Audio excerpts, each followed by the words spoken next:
All right, hello everyone. Welcome to Christian Hangout number 21. So yeah, returning with us we have Mr. Fox, we have Gregory Carlin, and we have Joshua Jennings. And first time participant from host of the podcast Good Morning White America on TRS Radio, we have Mr. Adam Gray. Hello, Adam. Hello, everybody, and thanks so much for having me. I appreciate it. Yeah, it's great to have you with us. So as we normally do here, would you like to just introduce yourself for anybody who's not familiar and maybe tell us about your Christian background? Sure, that's fine. So I'm Adam Gray. I am the co-host of Good Morning White America along with my wife, Mary, which is a Tuesday and Thursday morning podcast you can find at radio.therightstuff.biz. So every Tuesday and Thursday morning at 7 a.m. Eastern, we've got a new episode up there. It's been going for a couple months, but even prior to that, we were putting out a once or twice weekly podcast since February of 2016. So well before the Trump train really got going hard. But my background, I grew up in and around the church, but I've been in various denominations, as has my wife. But we come from definitely very spiritually oriented families. So, but we are both Reformed Christians, both Calvinists, but not necessarily Presbyterian, I'll put it that way. And we're very comfortable with Anglicanism, Lutheranism, and pretty familiar with non-denominational churches as well as the higher churches like Roman Catholicism and stuff. But very much Bible believers, and really love the Lord, and God is continuing to work on us and sanctify us, which is certainly part of our journey as married people and our journey as parents, because we got kids, and that's a very refining experience. And we're very happy to be able to contribute in some way to what God, we pray and we see, is doing amongst our people across the West. It's a very exciting time. All right, thank you. So I know I was wondering, would you consider yourself evangelical at all? Yes. Although unfortunately there's serious like caveats you have to make these days, because there's so much in what is called evangelicalism that I utterly despise. But that's the way it goes. Yeah, well, I think I can kind of sense that from listening to you guys talk. I feel like you guys have a similar background to me in terms of where you've been. Like, I mean, I come from an evangelical background, as I've shared here before. So, I mean, like when I listen to you guys' podcasts, I feel like, I get these people. They sound very familiar to me, the way they talk and stuff. So, yeah, we definitely emphasize that personal relationship with Christ and sharing the gospel and real holiness and all that stuff. Yeah. So anyway, we didn't have a topic for this one, so I just figured we do what we normally do. We just start conversing. What? Yeah, go on. I've got a topic if you don't mind. All right. So I was reading a book by Andrew Klavan. He's a Jew that eventually converted to Christianity. So he's your basic neocon, and he has all these bad opinions. However, I was interested in his views about religion. It struck me very interesting that he describes his father. And we often hear this conspiracy about the JQ and how they try to multiculturalize society because it's a defense mechanism, because they're a minority wherever they live, right? Yeah, that's Kevin McDonald's theory, isn't it? Yeah. So I never heard a Jew admit this, but he kind of did. He spoke about how his father was traumatized by the Holocaust, at least what he believed was the Holocaust, and he was constantly scared about jackboots coming down the street, and he felt at home in New York City. For him, the Midwest was hell. The order, the uniformity of the Midwest was Nazism waiting to happen. And the 1,000 people and 1,000 tribes of New York and the chaos, he felt at home, felt safe. And that tells you a lot about, and he didn't say it malevolently, he just explained how his father felt.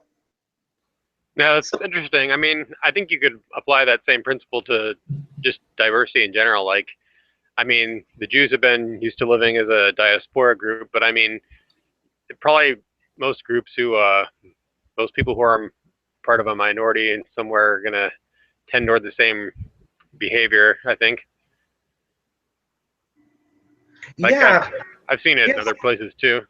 it is a defense, but here's the problem. It becomes a vicious cycle because we have America basically, at least what I can see in the media, before 2010 had absolute friendliness to the Jews. It was truly a Judeo-Christian country. However, in their paranoia, they push and alienate people further and further. They're so scared of the Holocaust that they wind up causing it. They try to, it would be wise of them to weaken a society just a little bit, but they push it too far. They get to the point where they promote pedophilia and bestiality and open borders, and people can't take it. If they just stuck to a moderate, a tenth of what they do, they would be a successful group. They already run your government. Well, yeah. Well, it's interesting that you said that Judeo-Christian. You think that America was Judeo-Christian before World War II? I mean, I know that from what I've heard, though, the whole Judeo-Christian thing is a more recent development. Like, they used to just say Christian.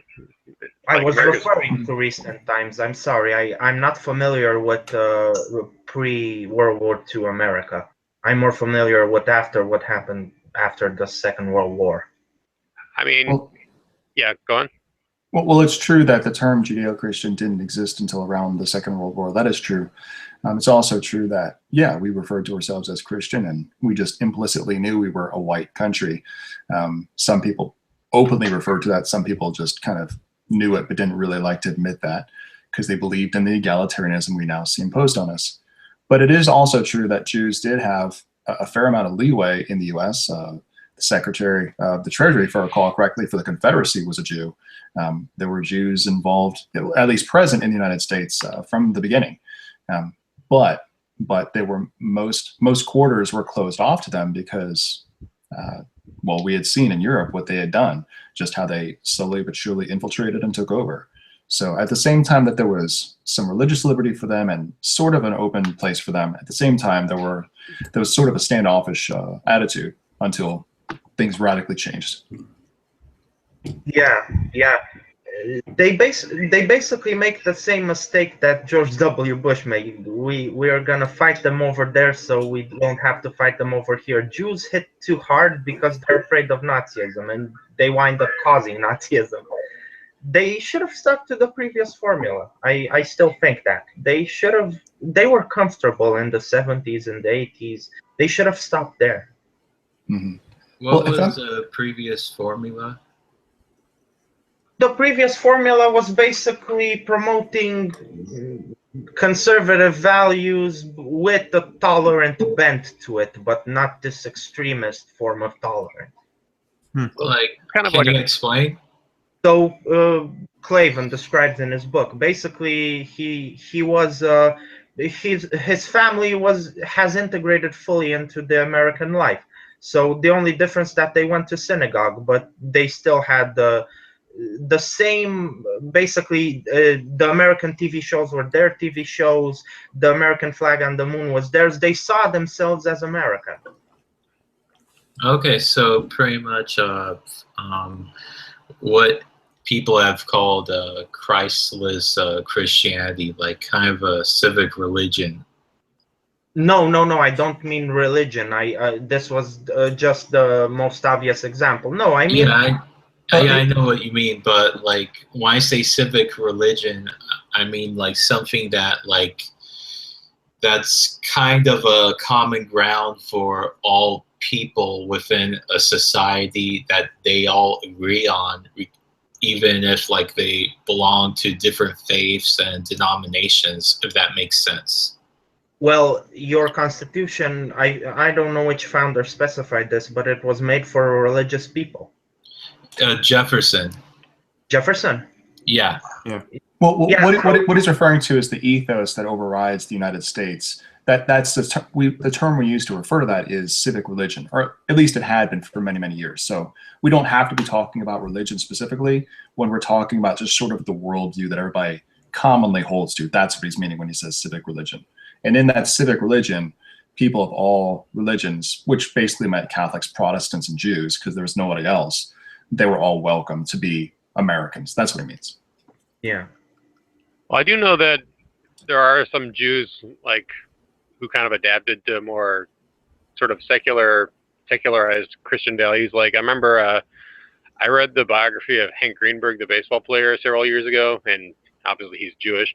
He's one of the first Jewish baseball stars, and it was an interesting book because it was part of it was like it's sort of like half autobiography, half biography, because like while he was dying, he was like recording his own thoughts on tape so he could construct an autobiography out of it. But I guess he died before it was completed, so they sort of fleshed it out with interviews with people who knew him and sharing their memories of him and things like that. And so his children said that he never really raised them Jewish. Like he wasn't very religious, but he still like observed certain, like he would take off work on certain days, but that was about the extent of it as far as his observance of Jewish religion. But they said that like when they were growing up, their family actually celebrated Christmas because that was just kind of what people did in America. And so even though they were ethnically Jewish, they celebrated Christmas and things like that because that was just kind of a mainstream thing. This is probably back in the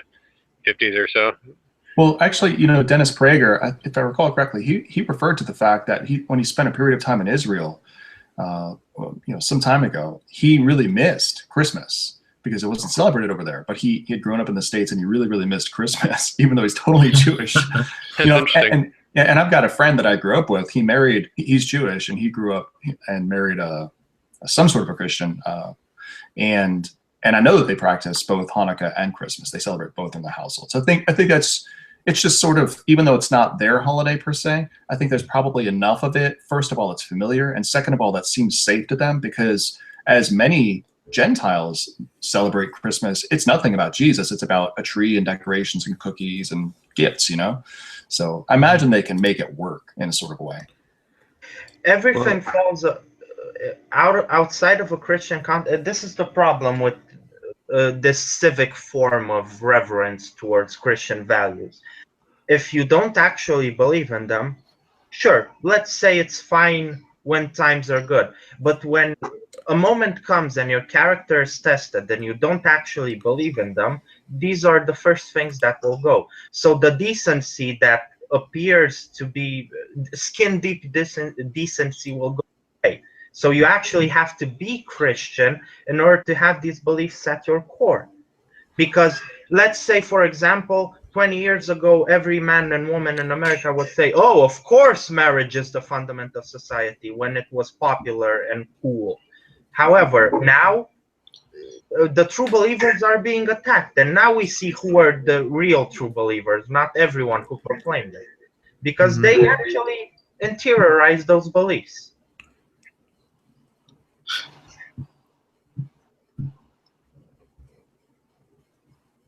Dead air.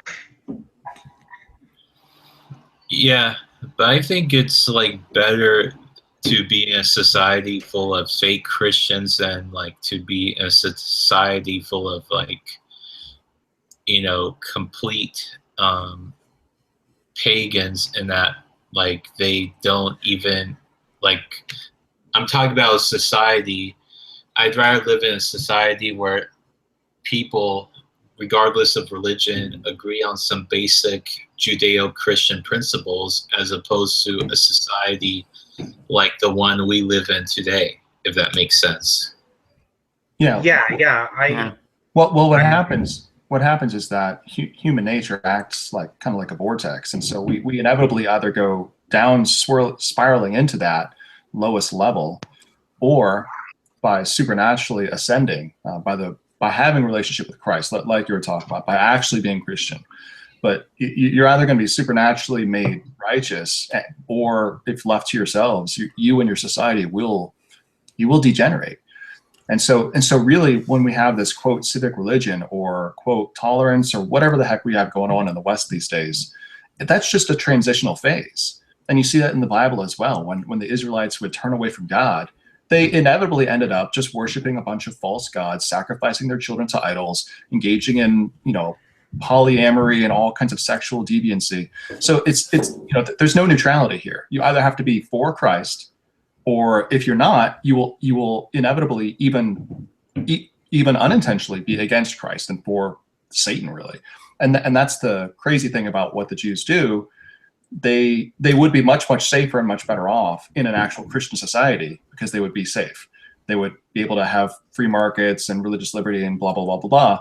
But instead, they create terrible conditions for everybody else. And then, like you were saying earlier, we then have a backlash, and then they're actually in danger.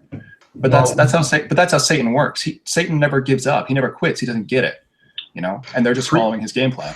Yeah. Freedom of religion and like free markets, that's not necessarily a Christian society. That's an Enlightenment society. So I don't really think those are prerequisites. Maybe in the United States, like sort of a U.S. deistic Protestant society, but I don't really think that those. I mean, for most of Christendom, history of Christendom in Europe, Jews were not really that super well off. Well, but they were allowed to worship in the synagogues, from what I understand. Fair enough. But it wasn't quite the same. And I am a Protestant American, so that is my default setting. So. It wasn't quite the philo-Semitism of Protestant, deistic, liberal United States, which is very, very Enlightenment, post-Christian, post-Christendom That's right. civilization. It's not even Protestant. Well, to be fair, it does exploit the Christian impulse, because we're basically the only religion where your God loves you and doesn't treat you like a slave or an animal. And there is this Christian notion of the sacrality of the individual, and our God doesn't bash us into submission. He lets us be free. That's how you explain evil in the world. So they do exploit this Christian tendency for respect towards the individual and freedom. It is a Christian impulse, and that's why, for example, our pagan brothers in the alt-right fear Christianity, because our notions were distorted and used against us. Their fear is justifiable, but it's not the religion, it's our foolishness. We were tricked generation upon generation. It was liberal Protestantism, not Christianity in general. Well, it wasn't even liberal Protestantism, it was just liberalism working through whatever church. I've seen it in the Catholic Church and the Orthodox Church just as well as I've seen it in the Protestant churches. It's a secularist ideology. To the extent that they have been Protestantized, really, I think it is correct that it is a fundamentally Protestant. Not at all. Yeah, definitely. Just go talk to your Jesuits. Go talk to the Jesuits. I have. I've come from that. Yeah, whatever, man. It's more common to Protestants right now, because you notice all these things, like in Europe, you have lesbian bishops in the Lutheran Church and Presbyterian churches. Wait, but it's the Pope who's kissing the feet of Muslims. Hold on a second, everybody. Stop talking over each other. Okay, Adam, what were you saying? The claim that liberalism is Protestant is ridiculous. Liberalism is anti-theistic. It is anti-biblical. Protestantism is fundamentally a belief that the Bible is the word of God that must be obeyed. And liberalism is contrary to that. Okay, so let's not... The idea of liberalism is freedom from authority. The freedom to have your individual interpretation of a sacred text. Protestants did not teach that. Church authority. John Calvin never taught that you and me could just figure out whatever we wanted. That's the implications of what they taught. No, it is. Absolutely. It's not. Oh my God. What the Reformation taught was that you're a slave to the Bible, to the Word of God. That your conscience is held captive to the Word of God. Yes. As opposed to who determines what? Well, hold on, guys. Let's not get into denomination wars here. I think there's a distinction to be made. I agree that, for instance, Luther and Calvin were not preaching this, but the American tradition that is descended from essentially Whiggism is tied to a strain of Protestantism, although I would not say that Protestantism is itself completely Listen, down to liberalism. I've said this time and time again. In my country, there is no such thing as a liberal Protestant. The Protestant community is basically the closest thing you'll get to the Amish in Romania. They're the most conservative brand of Christianity. So I can't believe I can't believe that it's a problem inherent in Protestantism. Actually, you can recognize a Protestant woman just like as easily as you can recognize a Muslim woman, because they wear headscarves, they cover their head in humility, and no, their husbands don't make them do that. Well, So, the idea that is derived from Protestantism is not that, oh, all Protestants must become liberal, or even that they are more liberal than non-Protestants.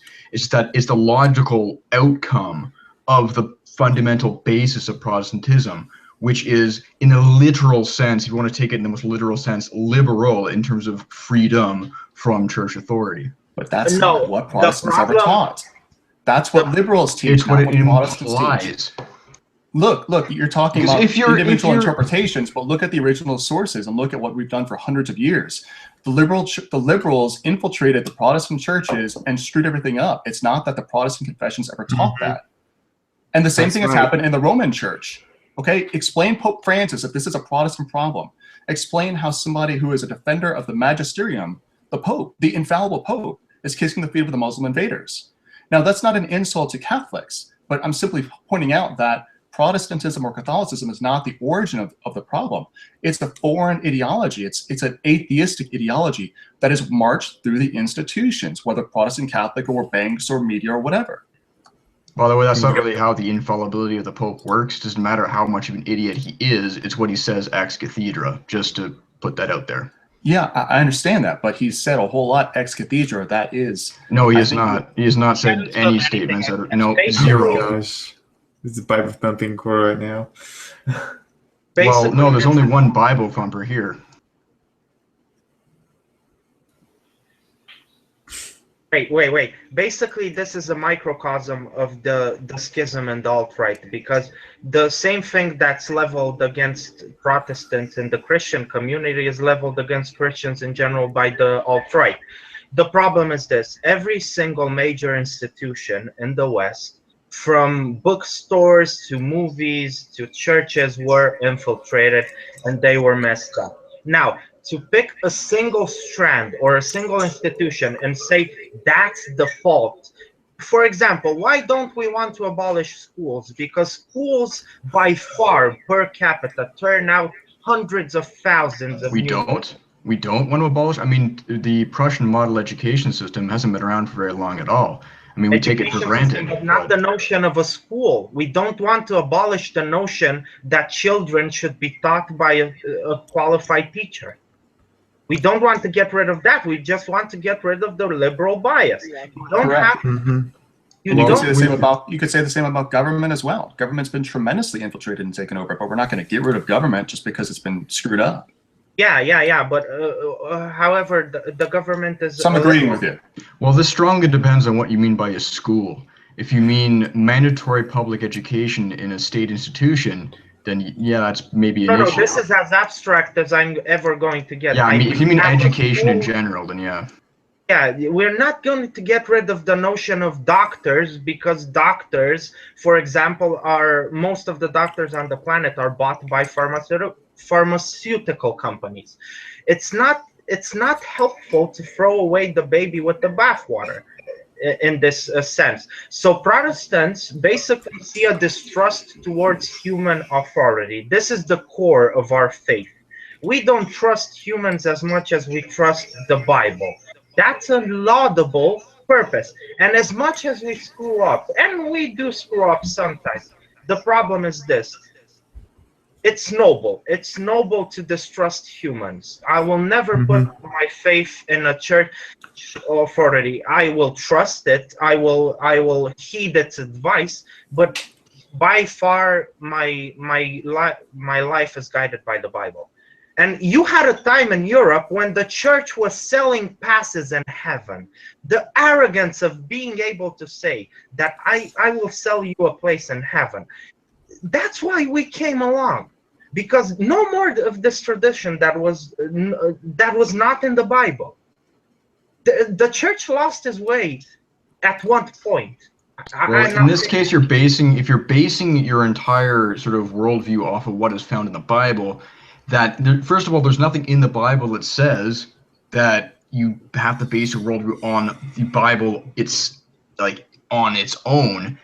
And you're still, the result of this, you're still having, no matter what you say with regards to having the Bible as like this authority, it's still your interpretation thereof. It's still how you read it, which is why you have this denominational explosion, denominational anarchy within Protestantism. No, it's Hey, not. hold on a Because when you second. look in the Catholic Church, you've got just as much schism and division. Well, actually, do not. You have one dogma. Hold on, one guys. doctrine. No, you no matter don't. how That's much why- Hold on a schism- minute, No, guys. you don't. absolutely Hold on a not. second. There's one No, you doctrine. don't. No, you don't. That's why Hey, Opus Dei and the Jesuits hate each other. Hold on a second, guys. Hating each other doesn't mean you have a different doctrine. Drake. Just a second. Please. Calm down a minute. Real quick, before we not to cut off this conversation, but I wanted to say that Monarchist Autist just joined us. Can you hear us, Monarchist? Are you there? Yeah, I can hear you. All right. That's heresy, Oni-chan. That's a great avatar, by the way. Good. Hey, real quick, MA, would you like to introduce yourself and tell us a little bit about your background? Oh, sure. I'm actually unbaptized right now. I was raised, I guess you could say essentially non-denominational. But my theology right now is Catholic. I'm Hispanic, reactionary for about a year now. Okay. I mean, that's all there really is. You have to go back. No, just kidding. Yeah. No, we made some jokes like that when we had Rome is Burning with us, or Rick. He's Hispanic too, so. Hear a slight echo there. Is that on your end, MA? It might be. Okay. All right. No, it's good to have you with us. So. Good to be here. All right. This has probably been the most entertaining one I've been on so far. I know, me too.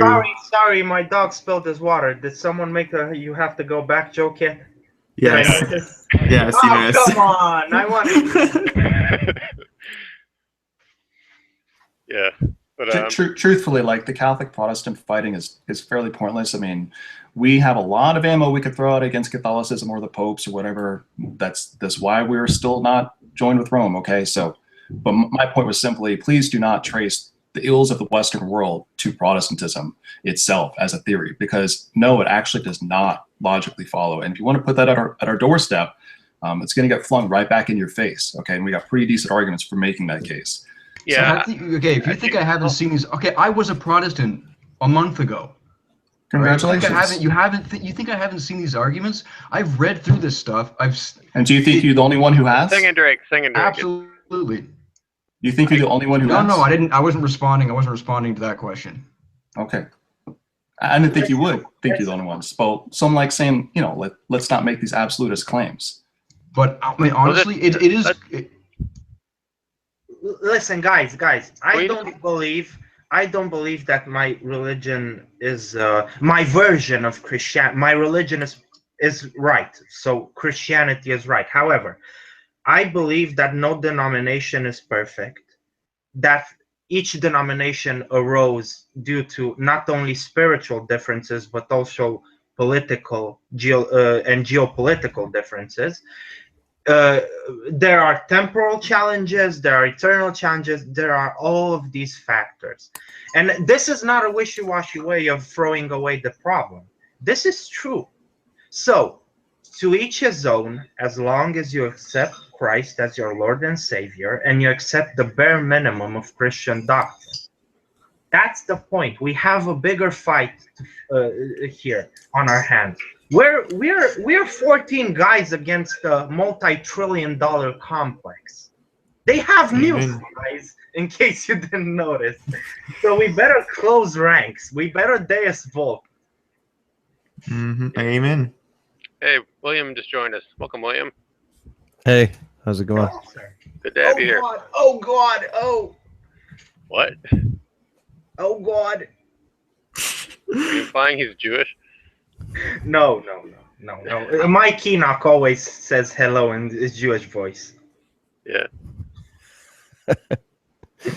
No. So that's the point. We can have these petty squabbles. Not petty. I'm sorry for using the word. These minor squabbles, but I think that they don't matter. Basically, we have trannies using the same bathrooms as your daughters because I don't have daughters yet, and we're arguing about how many angels can fit onto the head of a pin. Well, we're actually arguing whether or not everybody has to submit their conscience to the Pope of Rome. And what I'm saying is we'll never do that. And so let's just call it a day and work together for that common end we're talking my about. argument was you don't have to submit your conscience to the Pope of Rome. I don't like the Pope. So, then you agree. Well, okay, then you're a nice heretical Catholic or something. Well, I don't know. No, you're not. You don't have to like the Pope in order to be a Catholic. It's obvious. Like, the fact that people keep repeating this stuff is insane. It is dogma. Like the Borgias? No, it's not. You do not Guys, personally like the Pope. That is an absolute lie. And I can see how you guys end up as Protestants. It's made All right. No, I was referring to the dogma of infallibility, the papacy. That's not your personal feeling. Pope. You're saying, oh, you know that. I didn't say that. I said, but you do have to agree with the dogma of papal infallibility. Okay. Could we? Yes. Which is great because the Pope has not made any ex cathedra statements and thus had never exercised his papal infallibility. So he can be as much of an idiot as he wants to be. Okay, no one likes Pope, so... Can we move on from this? I mean, Senghенdrake, I respect where you're coming from. I respect your passion, but I mean, like, for right now, Can I propose a new topic? Yes. What would that topic be? I thought about Christian law and how it governs our life, but there might be an exception to that. I mean, not an exception, but a very difficult situation. The burden of leadership. So a leader has to do things that will make you turn white with terror if you ever found out. But what if you're a leader? How can you stay Christian? Because as a leader, especially in the medieval world, you had to make some decisions that were cruel and were unjust, but it was your people or the others. So how much can you push the boundaries of morality if you have the weight of an entire nation on your shoulders or the weight of a movement on your shoulders? Well, I can see why you're asking that. I'll answer that question. Just do what you have to do and ask Jesus for forgiveness afterwards. Yeah, but basically that defeats the purpose. You're basically Jewing God. You know that it's a religion of forgiveness, so many people... Well, why are we assuming that we have... I mean, God has, God has been willing to condescend to a point of, become one of us, and he pretty much allows himself to be like, quote unquote, Jude. Because he's like a very condescending God, But Christ never committed a sin, and the Bible is clear about that. Yeah, that's what I mean.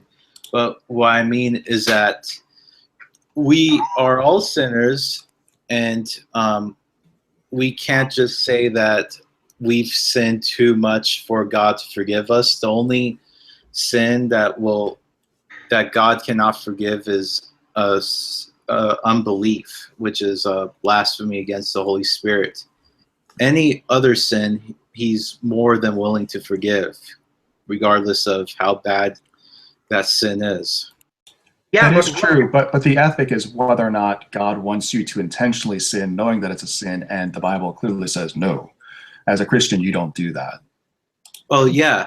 No, well, yeah, you're absolutely right. So that's just the catch for the Christian rulers, all I'm saying. Yes. Well, if you're talking about Christian rulers, you have to understand that the civil magistrate is given the power that the average person is not given. He's given the sword. So he has the right to kill people if it's to do the will of God, if that makes sense. Yeah, that's true. But it just can't be unethical, that's all. Is this a reference to Vlad the Impaler? I'm guessing like the Romanian guy is asking this question. Is this like a Vlad the Impaler thing? If it's like, sorry if I'm interrupting, but I don't think that there is any, like, for example, the Geneva Convention is not found anywhere in the Bible, and it's not an inspired document, so there's no concept of human rights in the Bible. I wasn't referring. Vlad the Impaler, for example, was a very black and white issue. Invaders in your country. That is as black and white as you can get. But here's the deal: we're all Christians today because Charlemagne slaughtered half of Europe. Yes, hey, Mr. Citadel. So he basically stained his soul, but he saved ours, because if he wouldn't have done what he did, Europe wouldn't be Christian. So, well, actually, we don't know that. And what we do know is that Paul says in Romans, don't do evil that good may result. And so it's probably not a good ethic to say, I'm going to do this bad thing so that X, Y, good thing could happen. I mean, God just doesn't do that. Sorry, guys. What are we talking about? We're talking about civil government, and if it's okay for a Christian ruler to kill people. Well, killing Right. Kill people unethically is the question. not only, but you have to lie as a state. You have to lie. You have to manipulate. You have to deceive. You have to do a lot of horrible stuff when running a state. Well, the government deceiving an enemy, that's just part of war, and that is totally ethical. And you see that in the Old Testament. Okay, jump in. It's like the self-defense question. If I kill this guy to protect my family, will God forgive me? Yes, he will forgive me because I'm protecting my family.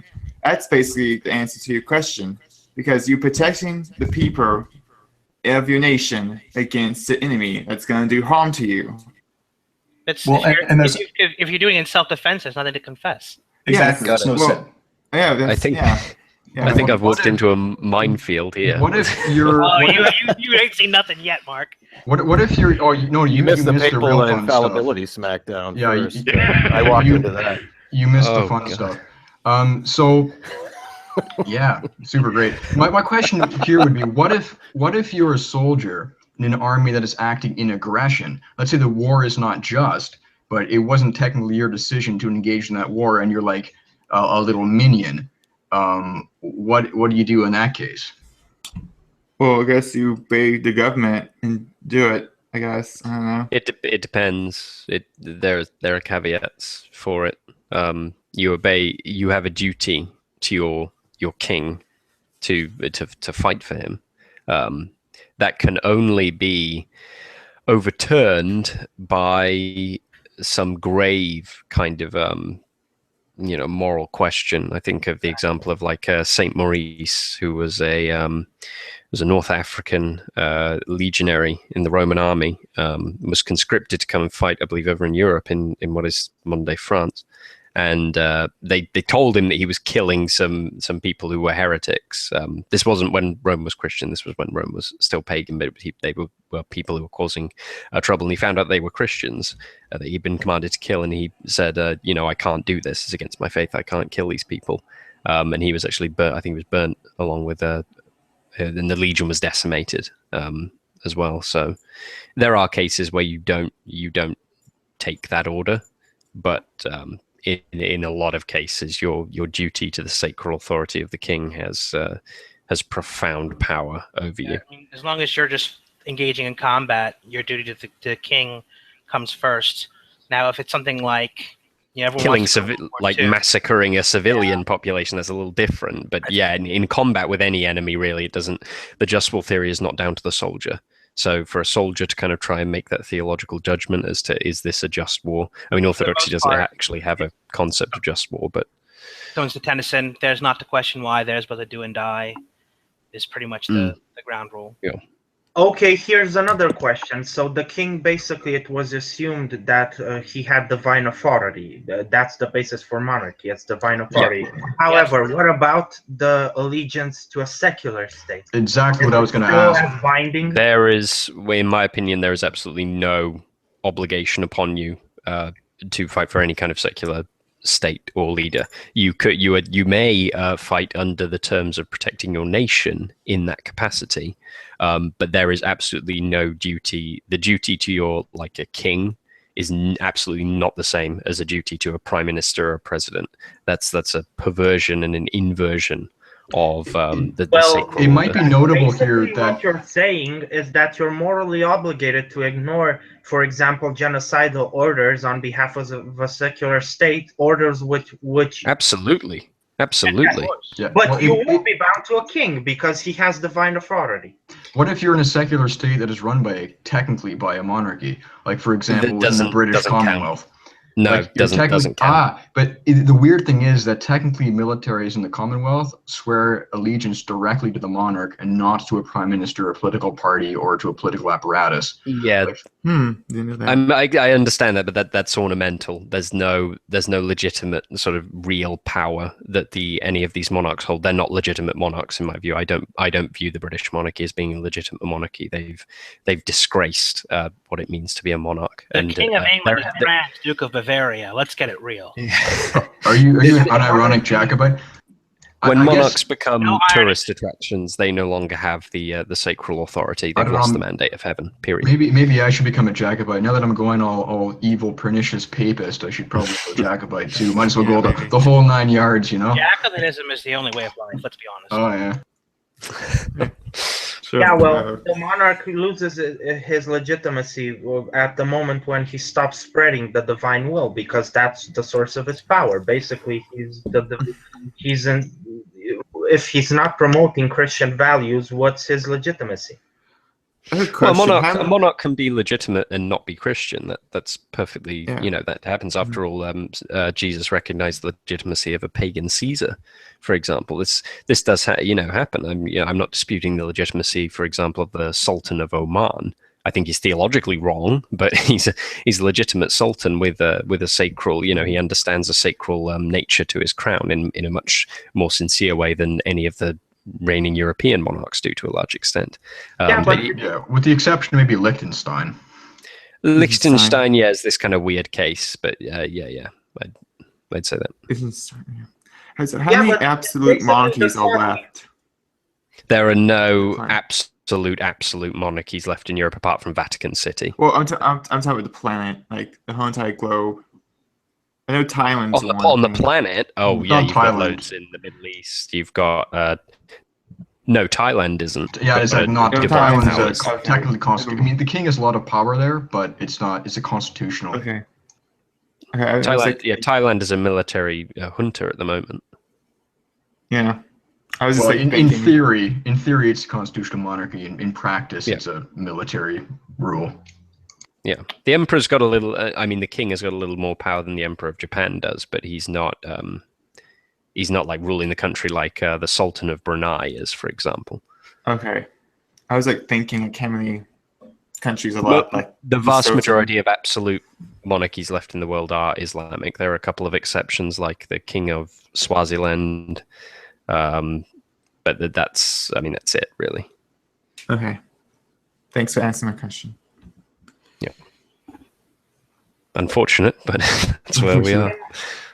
I'm like the Saudi people. Basically, as long as my monarch does promote my religious values because Christian values are the basis for society. Let's not kid ourselves.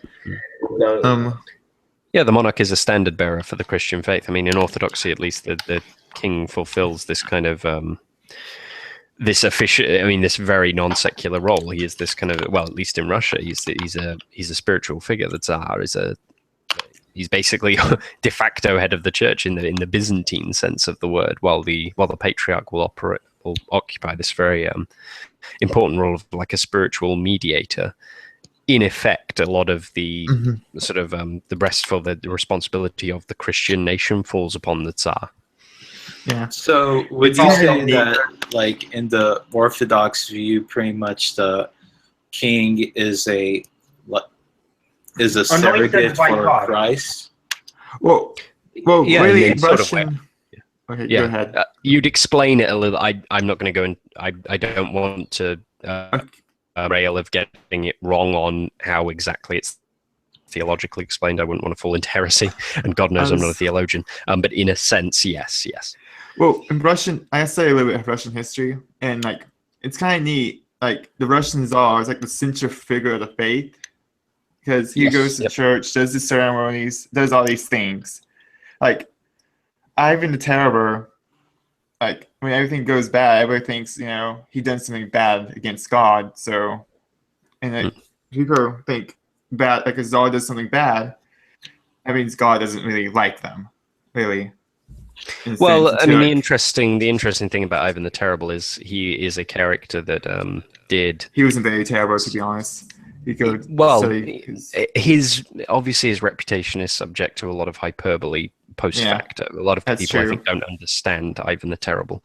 But the bad things that he did do, which did obscure the monarchical function somewhat, they resulted in the destruction of his legacy. You know, he was supposed to pass, legacy being the first real Tsar of Russia, effectively.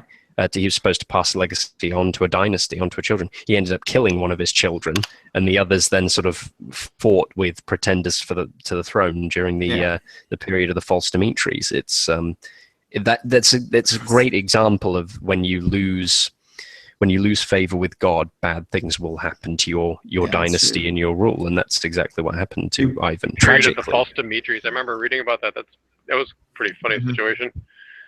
Yeah, and it's it's not just Russia that's had that. There's been several countries where you've had multiple people pretending to be the Tsar. So, when Russians are not amazingly good at keeping paperwork records of things, so I'm not surprised that they lost track of who were his sons and how many sons he had.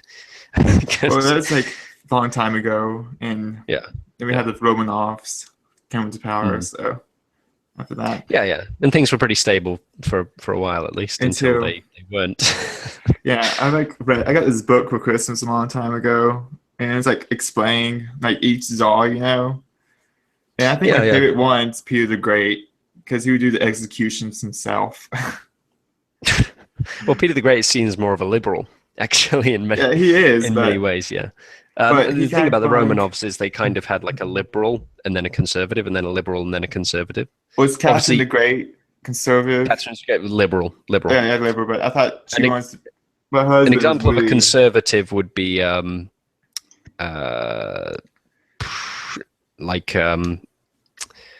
think Nicholas I.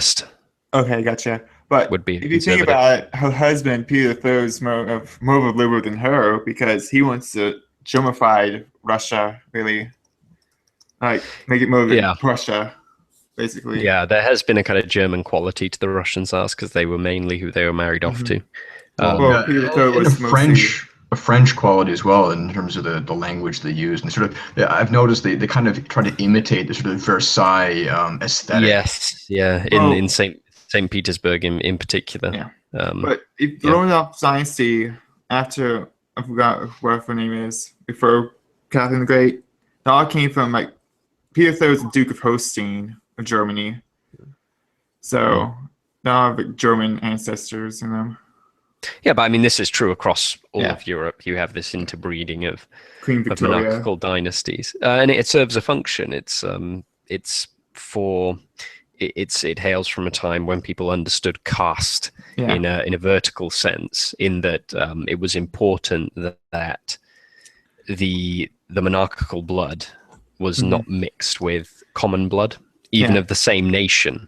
So it would be better, for example, for a German king to marry a French princess than marry a German like peasant woman. Yeah, it's like Queen Victoria's name, the grandmother of Europe, because everybody related to her and stuff.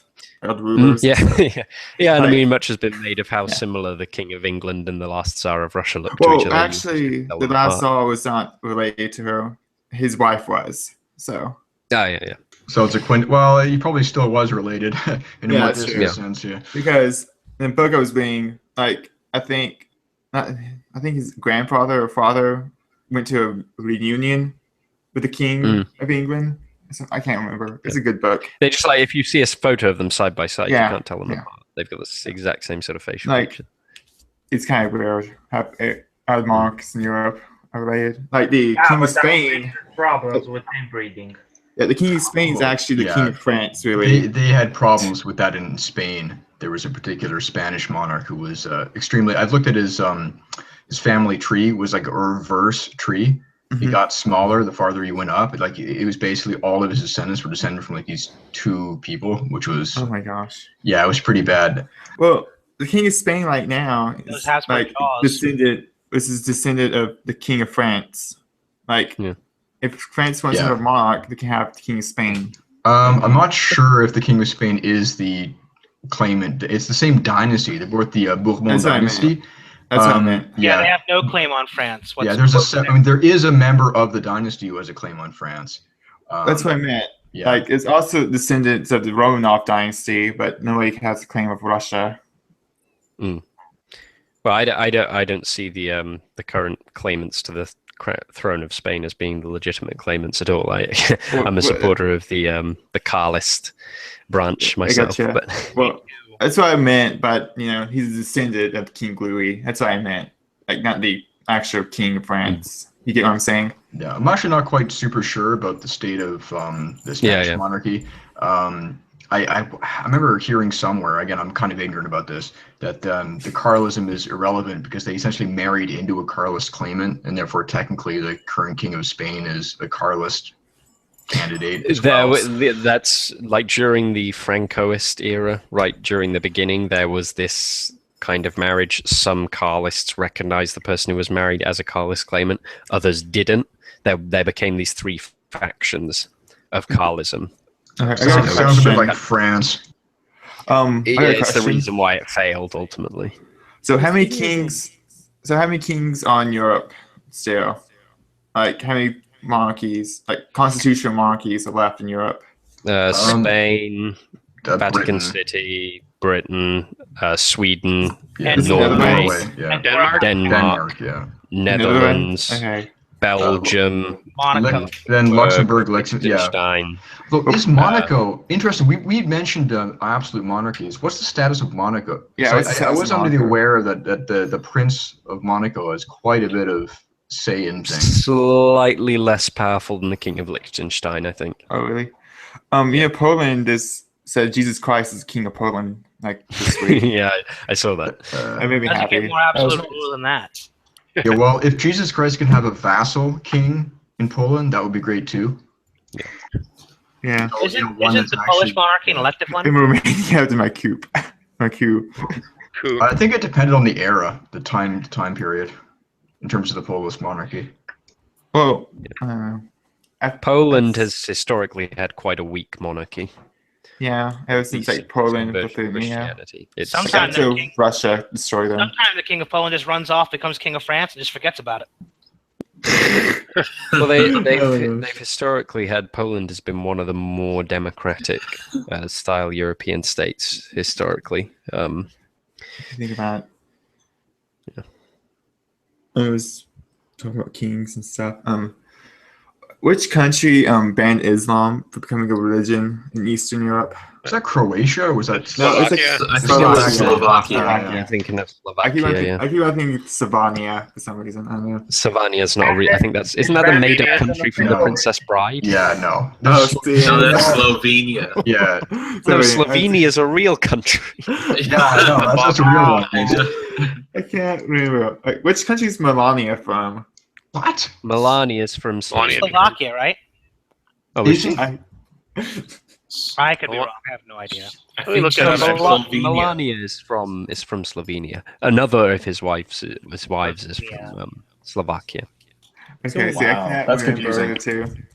They're both Eastern Europeans. Like, which one's which? Well, the only thing I know is that the Slovaks can play hockey better than the Slovenes. So that's like all my geography is based off who can play hockey. I'm sorry. Yep. So Because I'm a Leaf. The Slovaks have a lot more history than the Slovenes. Slovenes are kind of, if I may be a little bit sort of Serb chauvinist, they're kind of Serbs that mixed with Austrians and thus became a new people. That's everybody's a Serb apparently. They're all Serbs. So are you saying that they are an invented people group like the Palestinians? Here's the thing, there's always a problem with saying invented people group because new people groups do emerge. I think the Americans are a new people group. Well, you can describe them as well, that. we consider Kosovo as a new people group. No, Kosovo are a load of Albanian thieves, and they need to be put on a shish kebab right quick. Kebabs. Literally remove kebab. But no, new people can emerge. It's just a question of how strong the identity is and how deeply it's rooted. Like there's people from California. What I mean is that, like, because what's his name? Newt Gingrich made that. Yeah, he made the accusation that like the Palestinian ethnic group was created out of political expediency. There's no historical basis for it. Well, there's no historical basis for like a state for those people. That much is correct. But they're obviously Arab, sort of mixed with latent Canaanite remnants, sort of Levantine. The people who were in that region. And I don't doubt that there's some Jewish mixture in there as well. But they exist as the problem with Arabs, of course, is they're very difficult to sort of separate into nations as we are, because Islam is such a sort of totalizing force and has mixed them all together. It's quite difficult.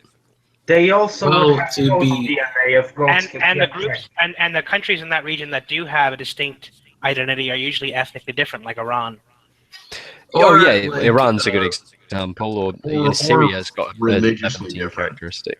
I mean, you have Lebanon used to be Lebanon, same, different. Yeah, but back when it's hard to differentiate between the Gulf states, for example. Like a person from the UAE probably has pretty much exactly the same DNA as a person from Saudi Arabia or Qatar.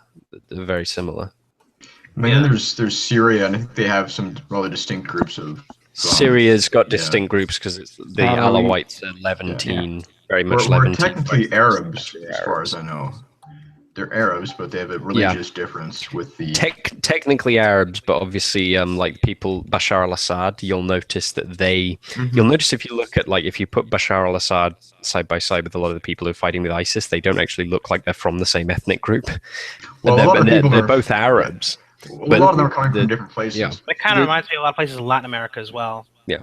The Alawites, you got to remember, were remnants of the population in that region that was once called Europa, because Europa was originally just all the places surrounding the Mediterranean. It was part of the Roman Empire, and the Alawites actually bred, it's said, they bred with Crusaders when the Crusader states existed, because they were allies of the Crusader states. So that's why they kind of look like Assad has a little bit of a European sort of a look about him, as do a lot of, so you see like the Syrian boys with like blue eyes and green eyes, you see it occasionally. That's why they're not the same as the sort of the much darker, duskier, they're like hardcore Arabs. You can definitely tell they're different. And I noticed that a lot of the guys from the FSA in Syria are not in fact Syrians. I mean, they're importing foreign fighters from all over the place. So he doesn't look like them simply because they're not from the same country. Yeah. A lot of the Syrians are either in Assad's region or they've left the country. They've fled. The funny thing about Assad's wife, she's half white, I think. Yeah, Asma al-Assad, yeah. Yep. Yeah, she's from England. It's interesting actually, because the Shah of the current Ayatollah of Iran, I always thought looked a lot like my grandfather. Oh my god!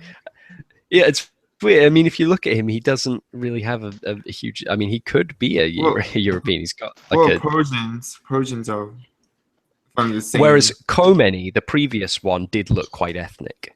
But Khamenei, the current one, I mean, he could be, he could sit down at a bus stop if he didn't have the turban on. I think he was English. Well, England has a bunch of Muslims though, so that's probably why. Well, as far as I know, most of the Muslims in England and in Britain in general are not Iranians. No, they're not. No.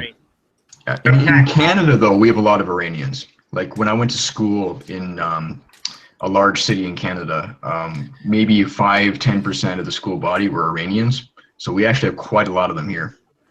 Oh my the vast majority of the Muslims in the UK are of Pakistani or Bangladeshi extraction, who are obviously very foreign and don't have any Caucasian influence. The weird thing is that in a lot of places in Canada, like in Toronto, we get, to be honest, some of the best immigrants in terms of like, we get like the least disruptive, the most highly functioning people here. So, which is why sometimes it's a problem, when you're complaining about oh, the immigrants could come in and ruin our society, blah blah blah. I mean, to be honest, a lot of them are. We don't have like the absolute garbage that's coming into places like London or Ontario.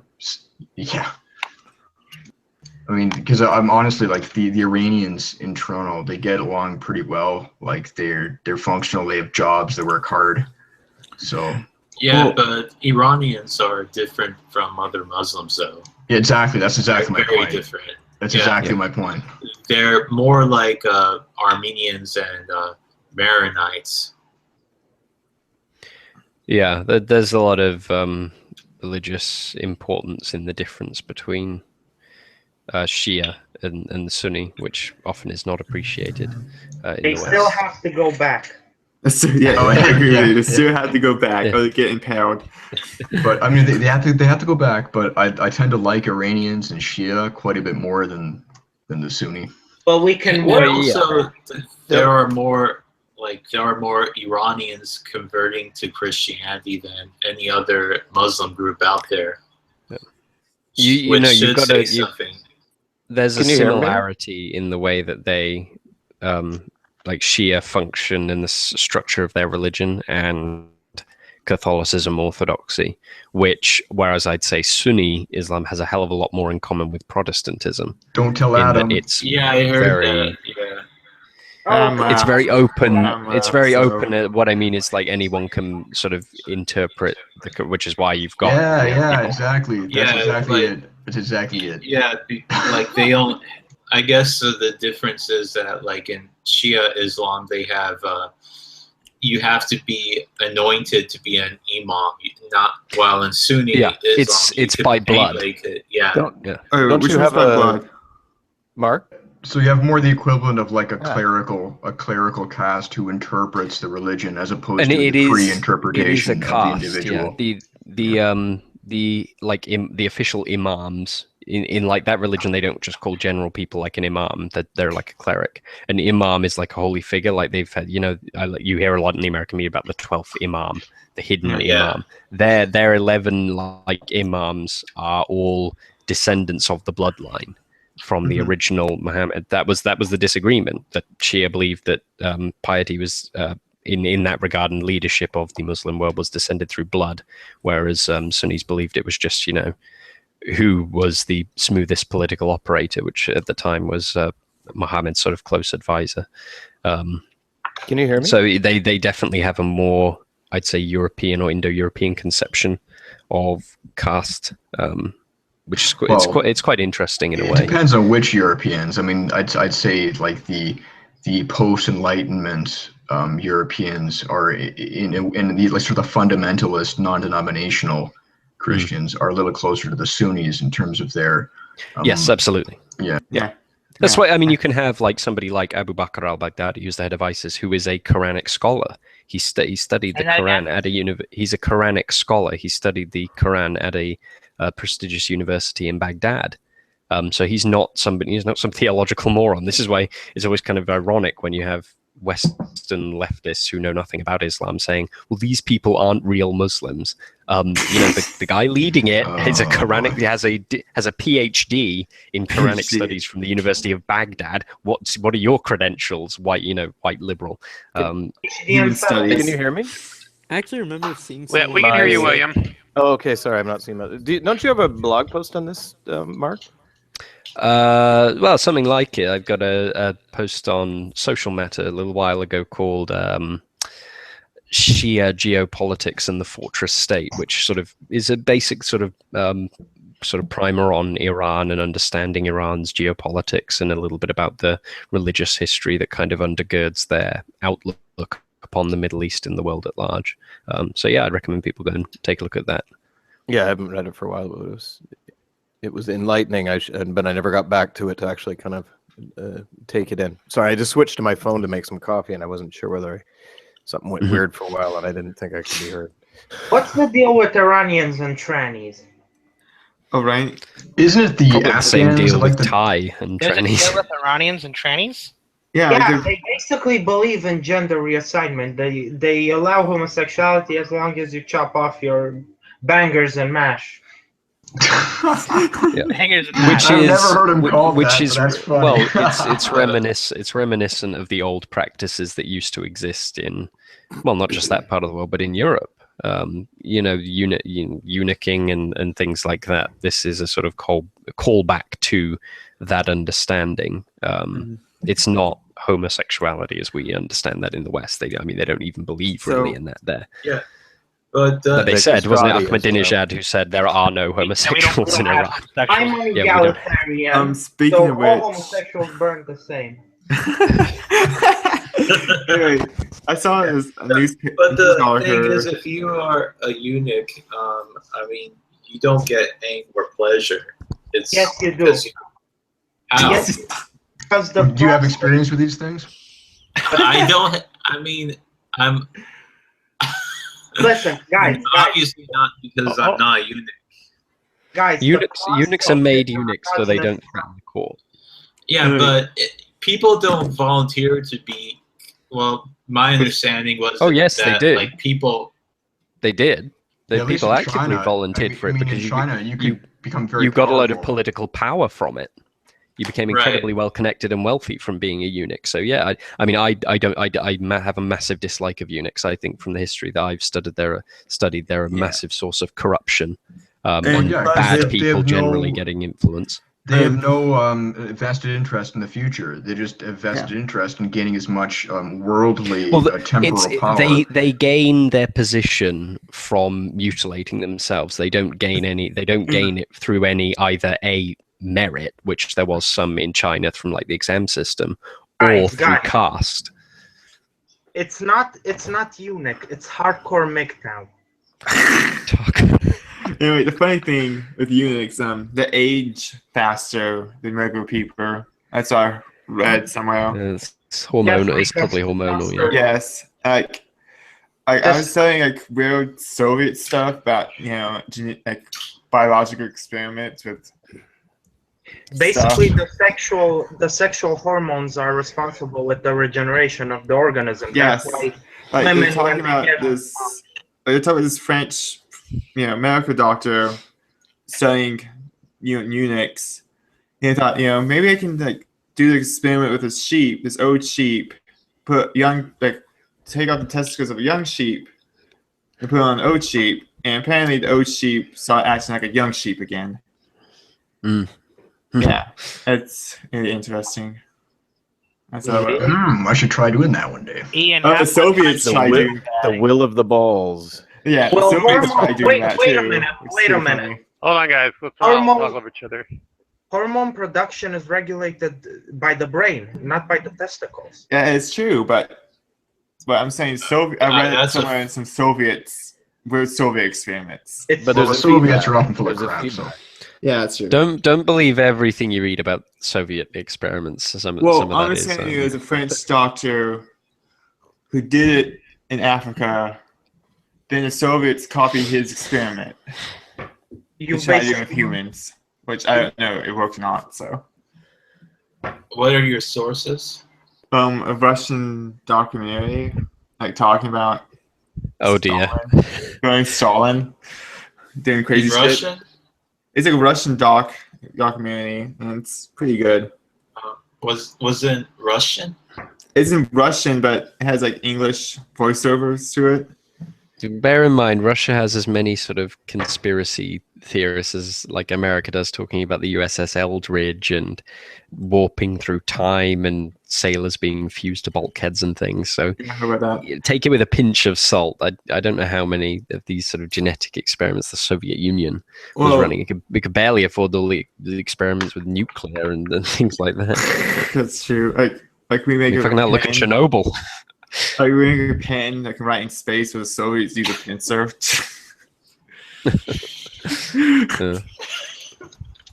Hey, I'm not knocking our great Russian technological achievements during the Soviet era. They're impressive. Do you know something interestingly? Soviet Russia testicle scratch you.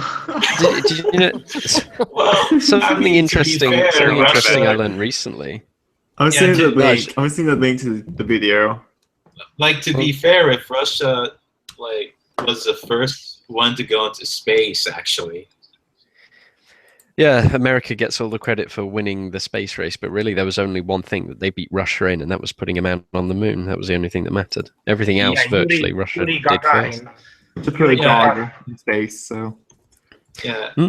It now looks like China's going to put the first man on Mars, so, you know, we can both be cucked by the Chinese. Well, you know, Europe and America's like, oh, we need diversity training and shit. So. Isn't NASA like NASA's main goal is to like make Muslims feel good about their history? Yes. Historical Oh yes, contribution? yes, You joke, but it actually is. It's I'm not joking. it's I know it is. Yeah, no, they've redirected their goals, and they wonder why they lose. This stuff drives me round the bend. Did any of you know that insulin was discovered by a Romanian? I only literally found that a couple of days ago. Yeah, I heard that. And insulin's the first GMO product, too. Well, it was a very base Romanian who discovered it. Isn't it? Is that what his name was? Paulescu. Paulescu, yeah, because he was actually he co-founded the LANC with AC Kutza. Well, I thought insulin is found by a Jew or something. No. Oh shit! Don't get Gregory started. He'll get his pike out. And actually, it was a Canadian. He's got a can of Zyklon. It was a Canadian. Oh god, no, that's even worse. It was a Canadian. That's even worse than a Jew. A Canadian Jew. It was a Canadian, eh? Okay, can we just put to rest? Dude Weed did not discover insulin. That did not happen. Guys, in regards to Soviet science, it was a very stratified experience because they promoted and they invested heavily in science that did not contradict Soviet doctrine. For example, physics was very developed in Russia because it didn't contradict socialist doctrine. However, they purged biologists because they believed in the theory of the Soviet man, basically the blank slate, the tabula rasa, that you're born and your genetics don't. They actually believe that you can convince plants, the grain to grow apples and stuff like that because they believed in the absolute power of social conditions. Hey, I got bad news for you, but it's the same blacks here. in Russia too. It's the same here, man. Basically, biology or a lot of aspects of biology are taboo right here in Canada and in the West. And I think it's the same thing here. A lot of topics in science that you can't really touch. And indeed, we do focus, in fact, on physics a lot. Physics is considered like the ultimate science. It's like the king of the sciences, as far as in like popular culture in the West. The problem with this is that the early Soviet upper classes experimented with full Marxism, and what they quickly discovered that it's basically second only to nukes in its destructive capabilities in a society. So we kept economic Marxism, communism Russified itself, it became a Russian nationalist sort of deal, and they exported, they weaponized the social aspects of Marxism, and they gave it to you guys. It wasn't called the Red Plague for nothing, because it's very tempting, it appeals to base urges, it promises free sex and hippie stuff, but however it poisons the generation. But to an extent it came full circle. It came full circle because it was the basic fundamental ideas of Marxism, especially with regards to equality. They weren't new or novel in the West. They had really entered into the West through the revolutions and the Enlightenment and so on and so forth. So I think there was a base waiting to be exploited. Of course, in the West. Yeah. So, and Marxism was just an outgrowth of those previous ideas anyway. But what you're saying is absolutely right. Like Lenin made Russia, I believe, the first country in Europe to legalize sodomy. And then Stalin quickly reversed that. Yeah. And I've seen that video in the chat, and it's pretty good stuff about like those video series, because it's actually tried to talk about homosexuals in Russia too. Well, we have no homosexuals, comrade. There are no the first homosexuals in instance. Russia. Sorry. The first instance that I know of these values is the French Revolution. That was when the first light of Europe went out. It was a challenge of all authority, not just of a corrupt king, because you can depose a corrupt king and put another dynasty of power. But I mean, I'd actually say these ideas have existed since pretty much forever, since Adam and Eve first rebelled against God. To be honest, it's just that they sort of took the upper hand at that point. Although the undercurrents had definitely pre-existed the French Revolution. It's just that's the turning point. There is a difference. There is a distinct difference. The evils that came prior to the French Revolution were all traditional, in the sense that in the ways that they were immoral, they were distortions of an order, but they were still an order. What we have after the French Revolution is the inversion of order. It's the pyramid turned upside down. You can't compare really modern French society with, like, if we could think of like the worst, most reprobate society in history, like the Canaanites, for example. The Canaanites were still a traditional people, horrible satanic people, but still a traditional people in the structure of their society and how they functioned in their views, their presuppositions about the world. Modernity is unique in that regard. It's why the Enlightenment is such a break, because it is truly, it's not just demonic in its character, it's satanic. It's wanting to actively overthrow God and enthrone man instead. My point was mostly that the ideas had it didn't come out of a vacuum. It didn't just wake up one morning and decide we're just going to do this. Oh no, I don't believe. I think the ideas had pre-existed. I'd be interested to know your opinion then on previous quasi-revolutions, like say the English Civil War, or the American Revolution, or so on, which happened a few years previously, or even a century previously. Well, no, I see the American Revolution as very much being of that same milieu. Like the French Revolution is really like a capital event, but the real Enlightenment era starts philosophically. It starts with the thought of people like Rousseau and Kant. It's not acted on until enough people read that and then get the opportunity to act upon it. I believe there's a precursor. The interesting thing I found was that upon studying the American Revolution and the English Civil War, in fact, the two sides were almost identical in both cases. It was really, the American Revolution was, in some senses, a second English Civil War fought in the colonies, fought between roughly the same sides. So, I mean, there's always this game of saying, when did the problem start? Oh, it started in 1789. It started in 16, blah, blah, blah. So, I mean, I'm not going to really play that game. But I think at least a devil's advocate could be made to say that the English Civil War was at least a precursor. Not really the main deal, but maybe a preview. It could have been a precursor, but I mean, I like to put things that are actually linked to modernity in the category of real ideas. So the ideas of the Enlightenment thinkers are where it actually begins. What you do have before that is certain currents that lend themselves to that thinking. English Civil War definitely lends itself. I would also say mercantilism. The decline of feudalism as an economic system and the rise of, instead of guilds, kind of national corporations, which is what the British East India Company came to kind of exemplify. And also Protestantism in a way.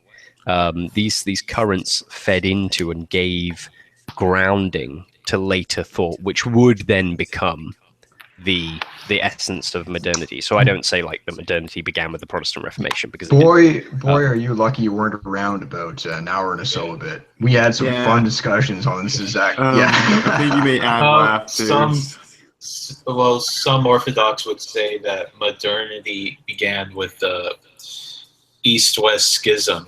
Honestly, if we're gonna play the go back to when it started game. I mean, it started when the first rebellion, of course, was Satan rebelling against God. And it's just if you want to play that game. There are different things. Guénon puts it to the Renaissance, funnily enough. There are other people, Evola in some ways, although this is probably more of an oversimplification, puts it right down to the collapse of the Roman Empire itself.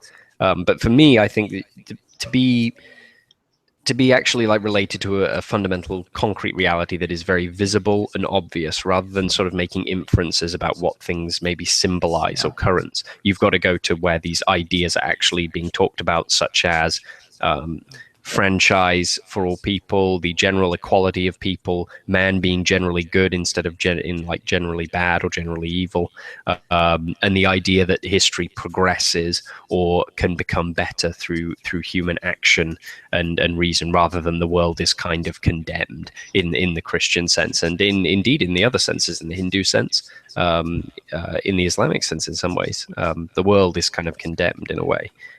When those ideas start being rejected for a new idea, which is unprecedented throughout human history, I think that falls into the very late 1600s and then through the 1700s onwards, really. When's the debate again? Cernovich and... Oh, I don't care. Cernovich has annoyed me, so I'm going to skip that one. Yeah. Like, when's the debate with Spencer and him? The only reason this came up is because in the text chat, William posted a link to the news that apparently Mike Cernovich and Richard Spencer are going to have a debate because somebody put up the $10,000 he was requesting. So. Oh! I thought it was a date for that already. I saw that. So he decides to go through the debate only when he gets his 10,000 shekels. That's great. No, it's for charity, is what he said. Oh, okay. It's not raising. All right. Fair enough. I retract my statement. Well, Cernovich always says that since Gamergate and other movements. Anyway, I sorry to put it up. I'm sorry. I was like, what?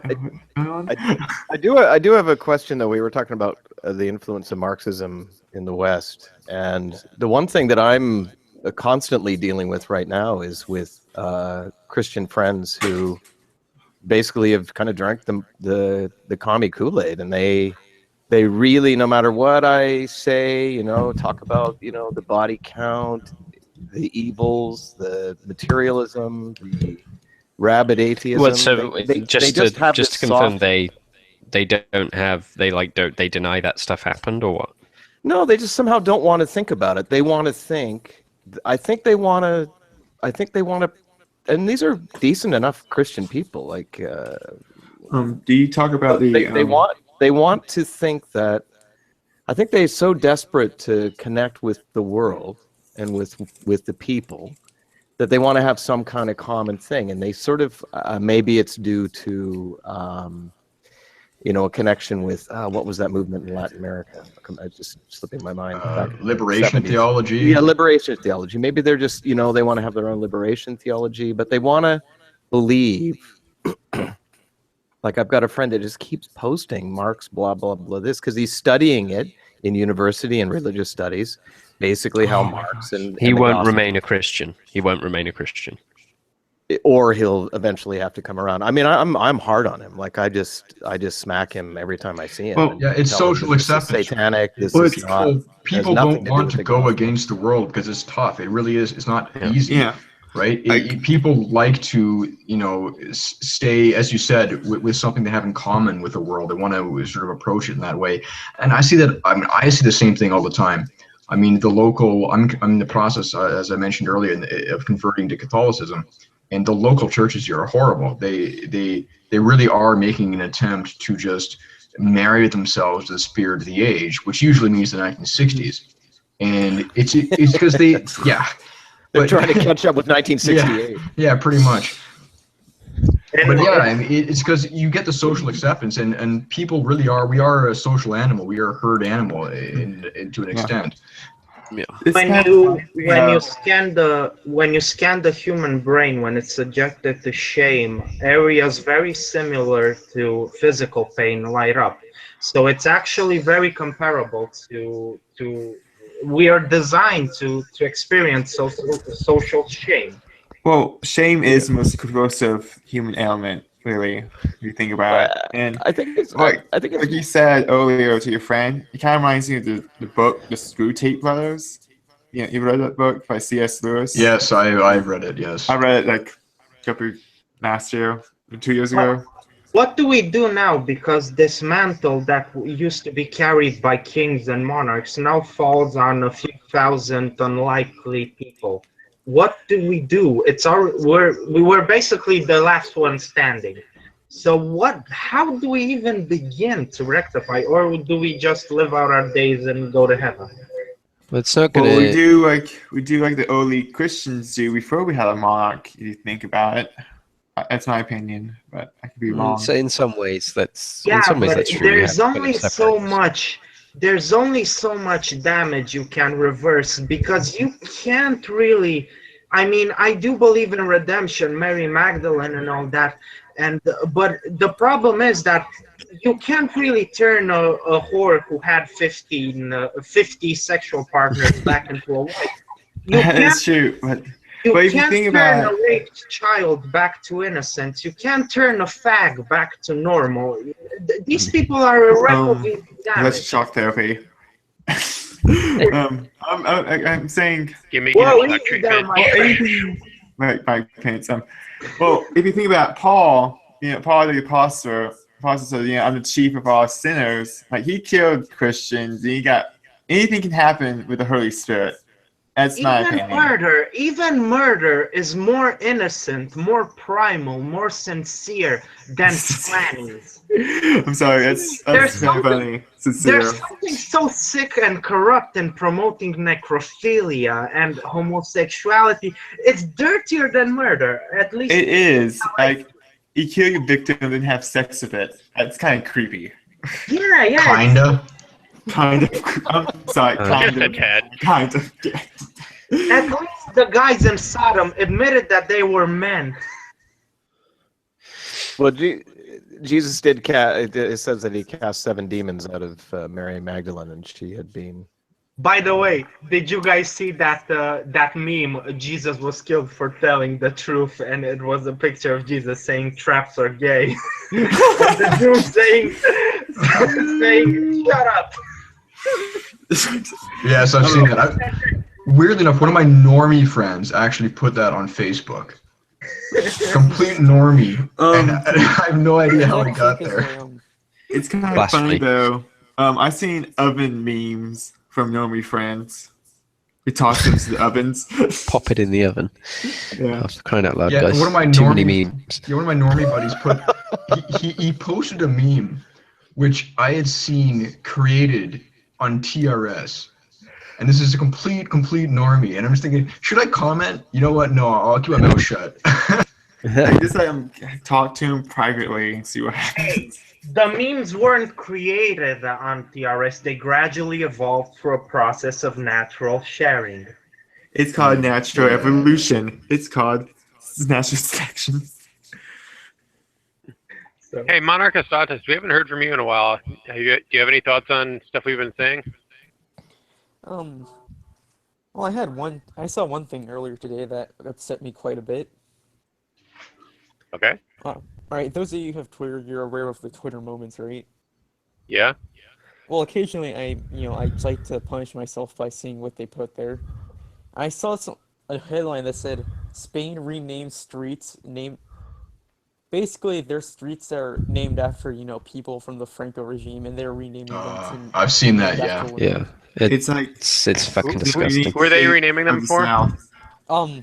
Progressive women, stuff like that. Ugh.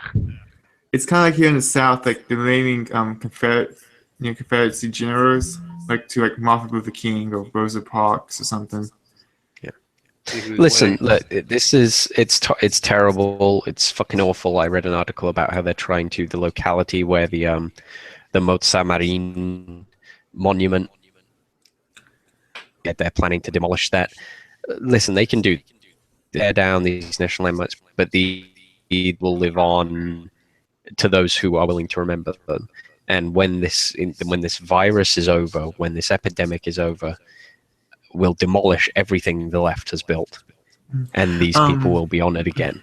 Yeah. The funny thing, I saw an article this month, actually last month, about this kid in Iraq.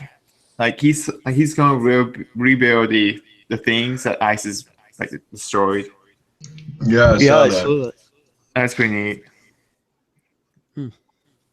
Absolutely. Amazing how much free time do Badr Basi boys have. I love you, dude. I really love you. That's the wrong country. That's Afghanistan, dude. Dude, The Afghans are something completely different, man. They're not even Arabs. I was just joking, but there's an actor who's a very devout Christian in Romania, and he says that humor is it's a very Christian thing, because we accept the nature of the world, and only by accepting it can we laugh about it. Well, yeah. We don't make fun of it. We don't demean it. We just. It's funny. It's funny because we know the dignity of man before the fall, and it's like slipping on a banana peel. It's not funny because the person gets hurt. It's funny because the image of what we have of that man. Well, it's also that true stories tend to be funnier than fictional stories. Yeah, it is really true. The cliche, it's funny because it's true, is true. A lot of things actually are funny because they're true. So Jesus is a funny guy if you read the Gospels. You kind of laugh at yourself every time you do something stupid, you know, like do. Yeah, there's not a lot of humor in the Arabic world. Yeah, it's not. You get killed.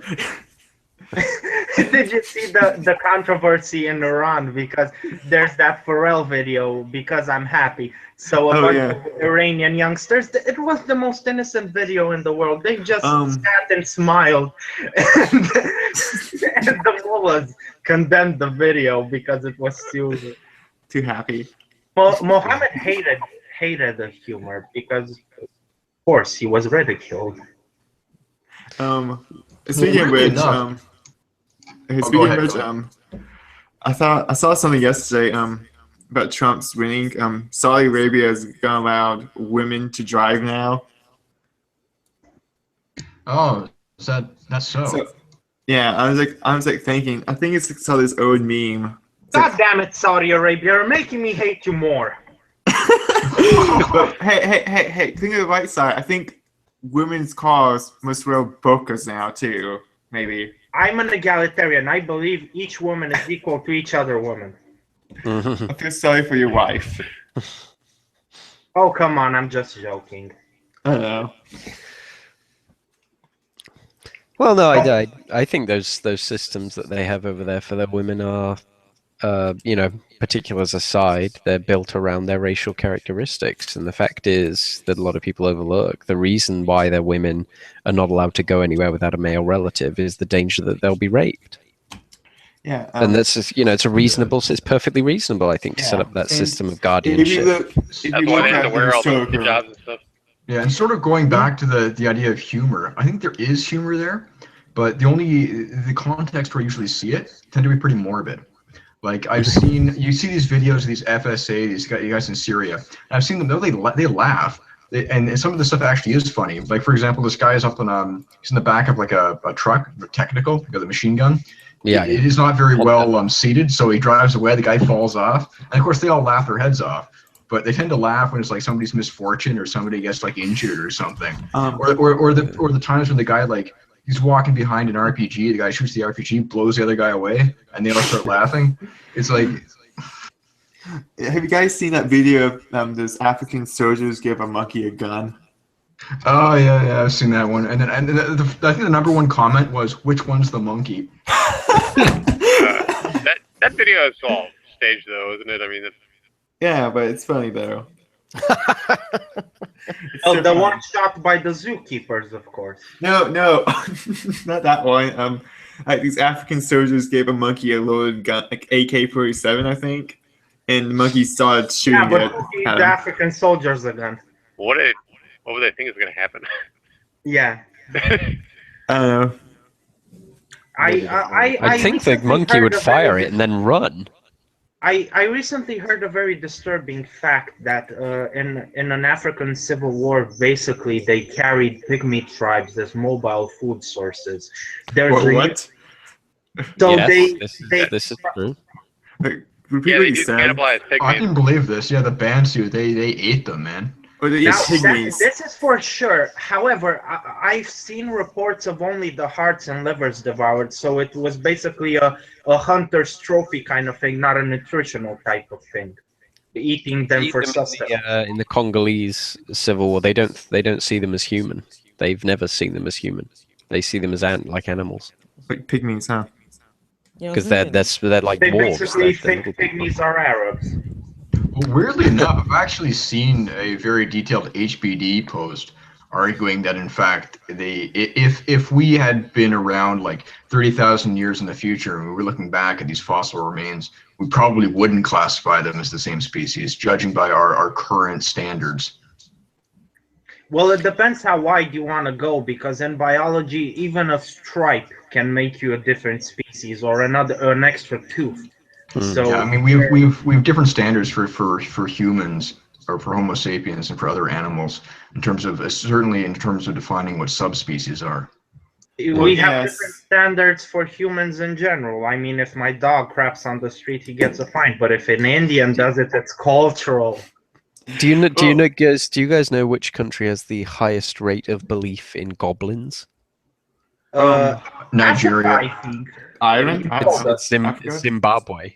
Zimbabwe. Oh, They see, literally, South and this America. is weird because you think like goblins is a European kind of like thing, but they literally, I think the British maybe brought it over there, but they literally all believe in goblins, and there are these like it's in national newspapers like goblin sighting, like a goblin pops out of somebody's basket and runs away. Well, it's also you have some signs about that, like gnomes in South America. So the Like Indians got small Europeans have like taken like the scariest shit and scared the shit out of Africans with it. Although I will put on my like materialist fedora hat for a second and say that maybe a lot of these legends about be they fairies, leprechauns, whatever, are based on, or hobbits even, are based on a previous hominid people who had basically, the stories of them have been carried along through the generations long after their extinction.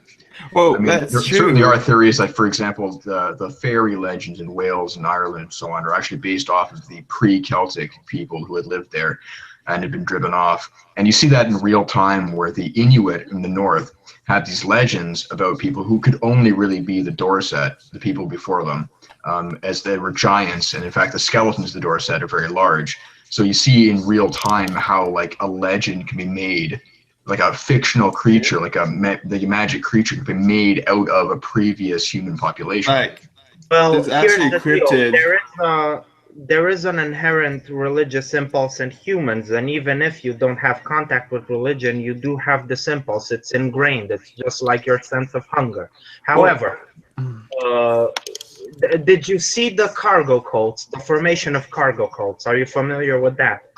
Yeah. I am, yes. Yeah. Yeah, they So basically, that shows us the evolution of a religion from day one. I think that this impulse exists in humans, and lacking the true knowledge of the resurrection, basically it's redirected to anything that seems unexplainable or captivating. Like when you go Yes. with the mythos about skeletons, I think an Asian country, island, I can't remember which one. I think it's Philippines. They talk about the hobbits that you're talking about. There's actually small human skeletons. Indonesia. Indonesia. Yeah. See, Yeah, Philippines, there's a real hobbit. Yeah, it's a real hobbit, but they talked about killing all of them in a cave, set the cave on fire or something. I'm just reading a news article from Zimbabwe about a guy who stabbed his wife to death with a chisel because he mistook her for a goblin. Oh my gosh, she must be ugly then. Did you guys ever see that video clip of these like black people in some apartment complex who were claimed to have seen a leprechaun? It's like they're very people superstitious people. Top of the morning to you, homies. What a great day. There's another potato famine. And look, there is some health in cultures that are superstitious because they have kind of cultural beliefs that obviously have some kind of rooting in reality.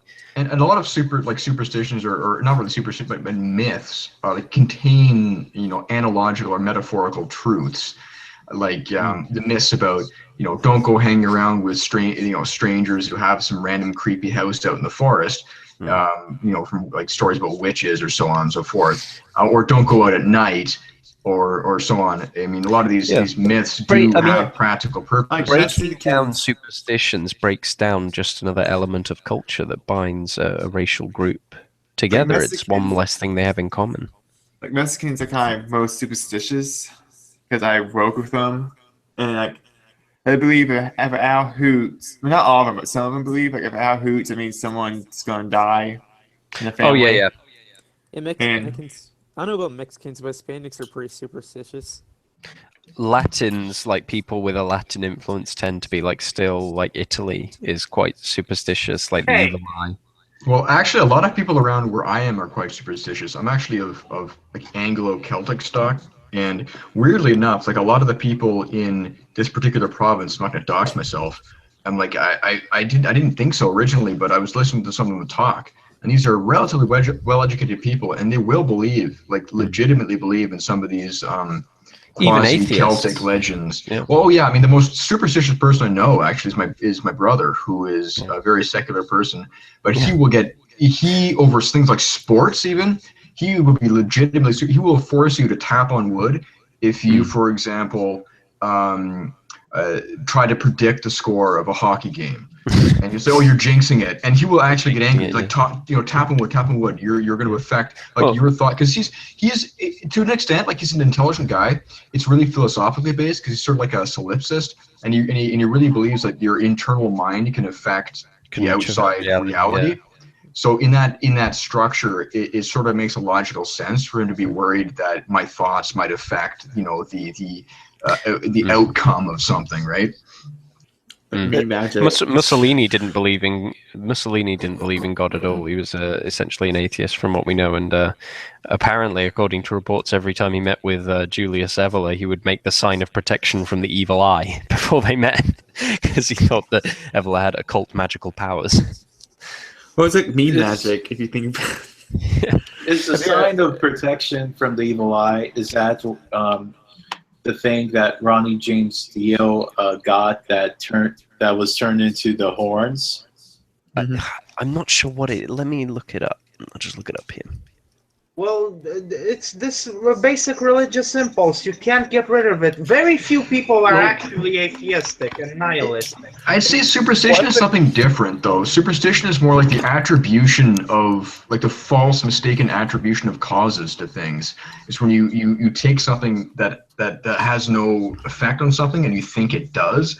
It's not really the same thing as being. But it's actually. I mean, I view it as perfectly healthy to have that, because it means the people have a real sense of the invisible world, and even if they may be wrongly interpreting it as having some impact on something, it indicates a richness in a certain kind of perception. Obviously today it's very disordered. Like you have a load of teenage, like this is the thing they say, like, oh, you know, most people in British schools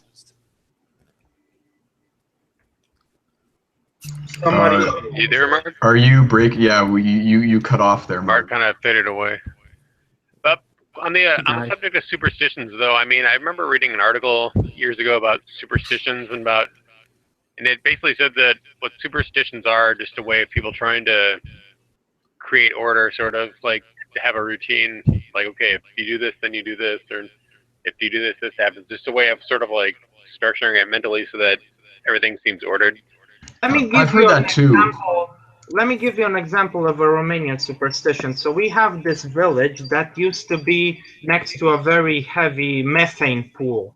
So every night, vast quantities of methane gas would leak out of the ground and they would catch fire. So people invented a legend about gates of hell, that those were the gates of hell, don't go near them. Now, that was false. They weren't the gates of hell. They were a methane leak. However, that superstition reflected accurately the true world, because you shouldn't go there. So it's a covering for a lack of understanding, but you see a fundamental truth that must be respected. So you explain it in some other way. What I find ironic is how atheists are superstitious about people of religion. I had a girlfriend a while back who was and her father too, both just like quite rabid atheists, but they would have a very weird kind of superstitious response to me, and suppose that it would almost attribute kind of magic to me in a way. that was really quite strange. So, well, even that makes them not atheists. Very few people are actual atheists. I disagree. I think, like, being an atheist, you can definitely be superstitious and an atheist, because superstition and religion are different categories of things. The superstition is simply again, like I said, the false attribution of causes, which I think is very common in atheism, because in fact, ultimately, atheism is attributing all causes to something other than God. And so I think there's a certain Ed Feser, I can never pronounce this guy's name, who essentially argues this in his book, The Last Superstition, that atheism is in fact the ultimate superstition in its incorrect attribution of causes to things. It's hard to state. Well, they're not. Atheists are wrong, and they're not at the same time, because they see the world as a materialist phenomenon. So they don't say I was anxious. They say I got an adrenaline rush. For example, they don't understand that the soul expresses through the flesh, and the flesh basically is a manifestation of the soul. They see only the flesh as the primary cause. That's the problem of atheism. Well, no, Yeah, exactly. that I mean, I'm not explains- disagreeing. You misattributing the cause to everything. Basically, everything in atheism becomes a material cause. So Yeah. if you push a stroller, they think that the stroller, they don't only see the stroller. They can't perceive the fact that you pushed it. Yeah, intentionality, essentially. The idea that you're intentionally pushing a stroller rather than it being a chain of entirely material causes going down to like the neurons in your brain. And is the soul causing emotions, or are emotions causing the soul? Because they think that our psyche is a manifestation of our brain. But human consciousness is abstract by its nature. There isn't such a... I could know the position of every neuron in your brain, yet still I wouldn't know your thoughts. Exactly. You've explained it very well. You've hit the nail right on the head. I just want to... Yeah, Go on. I just want to add to that is that, like, most atheists would call themselves, like, either they would admit that they're solipsists and that they could only know things through their senses and reasoning, or they could only know things through evidence, which means they are empiricists, or they could only know things through reasoning, which calls them, like, which is pretty much rationalism. And you can't get truth from either of those things, because rationalism implies that you have the ability to reason and your reasoning is valid, while empiricism implies that you have the ability to observe that the universe and that the universe is observable. So it's also that within empiricism, first of all, you can't prove empirically that empiricism is right. That's the old like paradox. But as well, that empiricism, it presupposes that all that exists is that which you can sense. It's the usual comparison is the drunk searching under a street lamp for his keys. It's the only places he searches because it's the only places he can see.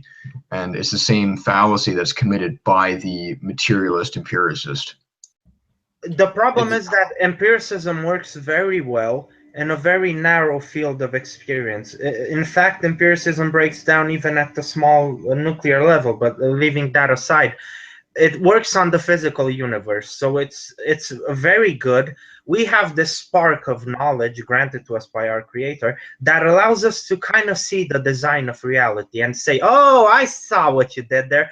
The problem is that our more superstitious Christian forebearers, they thought that God was a wizard. He wove spells and reality materialized out of nothing. However, God set up a universe that actually works by himself, just like a clock. You design a clock. Not really. No, that's not how it works. That's essentially deism. The universe is dependent on every. Well, that's essentially the deist position. The universe depends every second of its existence on God. It's not like God set this thing in motion and then stops and then sort of like lets it work by itself. A deist the deist believes in a non-interferent, non-personal, and possibly not conscious entity that created the universe. So, of course, but essentially what you're positing is it leads, or not necessarily leads, towards deism, or at least makes it very likely. Because what you're positing is essentially a universe that functions entirely independently of God, that God occasionally jumps into and modifies or meddles with, but essentially is not required I'm not for the saying continued. that. It just seemed, you might not be, we might not be. It's just that it just seems like that was being like implied. It's just that the God designed the universe with logic, and we, having some of his nature in us, we can sort of solve a small part of that code, and by solving it we can unlock some secrets of nature, electricity, flying, and all this stuff, medicine and so on. But I'm not stating that the universe functions independently from God. Yeah. Of course not. I want to ask one question.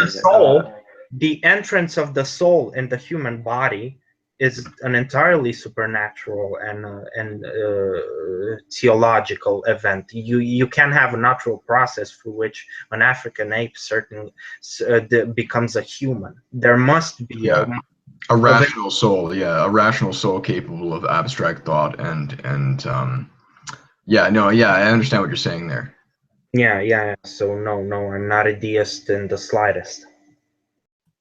It's just that the reason I mentioned that is because essentially something similar was posited by deists in the idea of sort of a clockwork universe that was simply wound up and set moving by God, but then God sort of sat back and didn't really. No.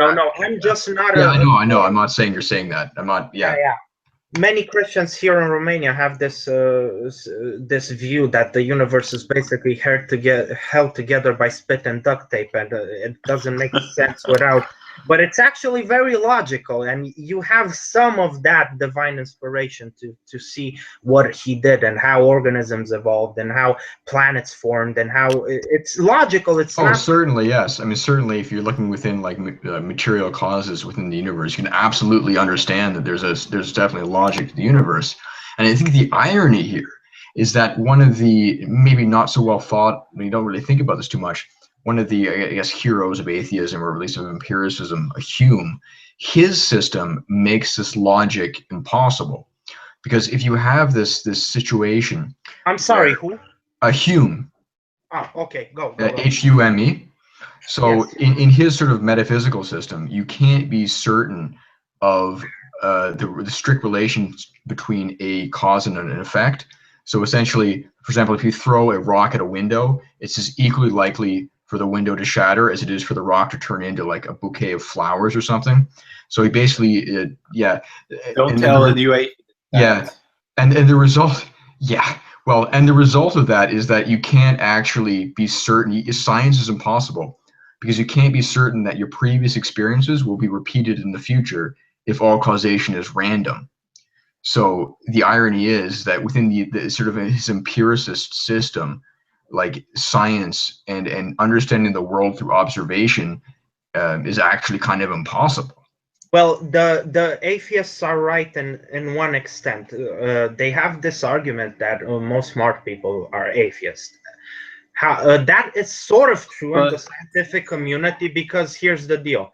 If you are a hammer, every problem looks like a nail. So if your job is to analyze the physical universe, then you see everything as a physical cause. So they attribute.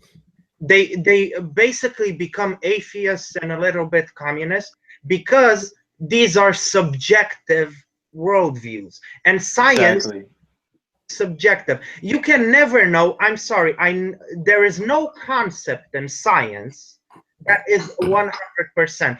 Basically, the very fact that you live and breathe, you can it's 99.999% sure, but you can never be 100% sure. So the very fact that working with this concept, they sort of taint your worldview. Nature is subjective. The divine thread, the moral law within is an objective reality that doesn't exist in observable nature, and that's their problem. because science turns you into a subjectivist. If you're an orthopedic surgeon, all the problems you will see will be because of shattered limbs. It's a bias. Well, yes. I mean, especially something that contributed to this is the success that empiricism and science has had at creating material mechanisms and contraptions to improve the quality of life. So we can create these great inventions, these great machines and so on with this system. And so it has almost become this religious fervor that we can further create a sort of a worldly utopia through science. And some of the things that science has done and this worldview has done have been impressive. And it feeds into this idea among, I guess, the normies that science is this sort of all-knowing force in a way. Yeah, but there's a fallacy there, because like, just because science is useful doesn't mean that we arrive at truth through science. Exactly. I don't disagree at all. That's exactly my point. So Which is that from the normies' point of view. If you were honest, you wouldn't say this car will take me to work. You would say this car has a 99.9% probability of taking me to work. Nothing is certain in science. Yeah. And this lack of objective truth basically makes morality impossible. The most honest atheist in the world was the Marquis de Sade, because he posited that if there is no God, there is just nature. And the duty of any organism is to survive and enjoy itself. Yeah, I think Nietzsche was a little honest as well. Like, he came to the conclusion that if there's no God, then you should just gain as much, I guess, power for yourself within the material world. Which is why I see like these charlatans, like, I don't know, Dawkins or Harris, or these new atheists who get all, on this high horse about morality when, like, they haven't thought things through, I don't think. Well, the atheist morals doesn't make any sense. You can be a moral person as an atheist. However, if you just Clavin says this, if you just subjective to the child test, I mean, a child always asks why. Basically, they would hit a wall, because there is no rational reason why you should have morality. If we're a natural phenomenon, then we can't have objective truth. Yeah. Truth an objective. So if we want morality, we need good and evil. If we need good, it has to be a scale. There has to be at an end where we report to an absolute truth or good. So if that is an absolute truth or good, then it has to have this characteristic of being conscious, because a lightning bolt can't be evil, even if it kills someone. You're absolutely right. Absolute good must be conscious by its very nature. You can't have a blind and mute morality, because a flood isn't evil, even if it drowns people. You need the power to decide in order to have this notion of good and evil. And the sad thing is that you will see people arguing that, XYZ, this flood that happened, this tsunami happened or whatnot, therefore it is evil, therefore God does not exist because he permits evil. And, really? Yeah, I've seen that argument all the time. How can you blame nature for being evil? That's childish. If a rock falls on me, it's not because it's just blind dumb luck. Again, I'm not disagreeing. It's just that, again, people think this stuff. The most popular argument from atheists, I saw the golden rule. So basically, we all want a society where we are treated how we treat others. However, you mean do unto others what you would have them do unto you? Yeah. Which they got from Jesus. But I asked them this. I'm a government, and there's a small mountain village that has settled on a gold mine. So they're isolated. They're basically the Amish. They have no technology. What's stopping me as a government to genocide them in secret? Because the public won't find out. So there won't be the risk of people thinking there's a precedent, catching on to this mentality, and they lack the military force for retribution. It's a perfect crime because you won't get caught. What's stopping me? Why is that wrong in your logic, in your evolutionary logic of, oh, organisms just want to be left alone, so they leave others alone? That fails. Their logic, if you keep asking the why question, it will break down at some point. And exactly. especially And within their own sort of obsession over Darwinian evolution, which I don't disagree is true. In that paradigm, organisms certainly don't leave each other alone. In fact, it's a constant struggle, even within the same species. Well, There is altruism. We even see suicide for the sake of the group in nature, but the problem is this: genes program themselves to survive. So there's this notion of kin selection. So, for example, there are ants who basically are mobile food sources. They bloat themselves with honey in order to be devoured by other ants. However, their genes are found in the queen and in the workers. Yeah, exactly. I mean, it's altruism, but usually, in fact, always in defense of a close relative. Yes. So, or symbiotic altruism, where ants will die to defend the tree that feeds the entire group, or something like that. But true altruism doesn't exist in nature. So this whole notion, that's why I said at the beginning of this hangout when Mr. Adam was here, that in the case of a crisis, these people, these atheists are lovely people. They're lovely neighbors when times are good. But when shit goes down, look at what happened in Canada during the snowstorms, the riots that started happening, and so on. So was that in Ottawa back in 1997? Is that what you're talking about? I think so. I read in a Dawkins book. It was an argument for law and order, but normal, good Canadians basically collapsed because this atheistic morality needs a strong state. Yeah. Actually, I remember that. They actually called in the army. I was, I think, late elementary school that happened. It was about 1997 or 8 or something like that. But yeah, it happened in Ottawa and Quebec, and they ended up calling in the army to relieve the area, despite the fact that it wasn't actually that horrible a snowstorm. But I'd never actually heard there were riots. Yes. That is news to me, and I'm a Canadian and never heard that aspect of it. Well, even if maybe it's with the state media up there. Well, yeah, I mean, we have big problems with our media here. It is true. Soviet Kanakistan, as you call it. Yeah. Oh yeah, well, basically, you got to remember that since about the 1960s, there's Canada and there's Canada. It's sort of like a pod person. So there's this country that's also called Canada that has existed since about the 1960s, but has very little to do with what existed beforehand.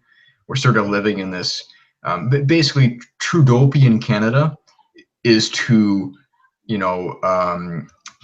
Soviet Russia what, the Dominion of Canada is to Tsarist Russia. They're different entities. So, yeah, I mean, people bitch about Canada quite a bit, but again, we've really had a lot of problems since the 60s. I know Free Northerner had a post saying that Canada was once actually a lot more conservative of a country than yes, the United absolutely, States was. absolutely. In fact, Canada was essentially a force for reaction within North America until very recently. Essentially, previous to the 1960s, you had essentially ancien régime French society, quasi-aristocratic, quasi-theocratic, really. And you had this very monarchical, in fact, even cooled the ideas of democracy and populism in Anglo-Canada. It really was a very, very conservative country. However, we did not. A normal society. Yeah, we did not. Yeah, i.e., it was a sane society. We did not, however, have the kind of immune system to Americanism. So when Hollywood came in and a lot of the draft dodgers and the hippies in the 1960s and mass American culture really transformed the country overnight. And you had the Quiet Revolution in Quebec, which turned almost overnight a essentially like old regime French Catholic country into a hellhole. And at about the same time in English Canada, you had the Pearson-Trudeau revolution, essentially turning a very conservative British Empire outpost into a colony of Vermont. So Vermont is the most cocked. by your?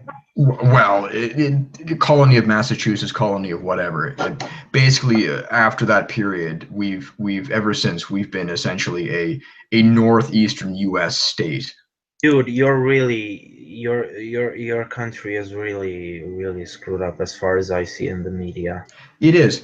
And what I'm trying to explain here is that you'll see Americans saying, you know, isn't it so great, you know, our United States and Canada is so cucked. But really, we are cucked to the extent that we've become Americanized in the post-mass media, post-Hollywood era. Well, here's the deal. But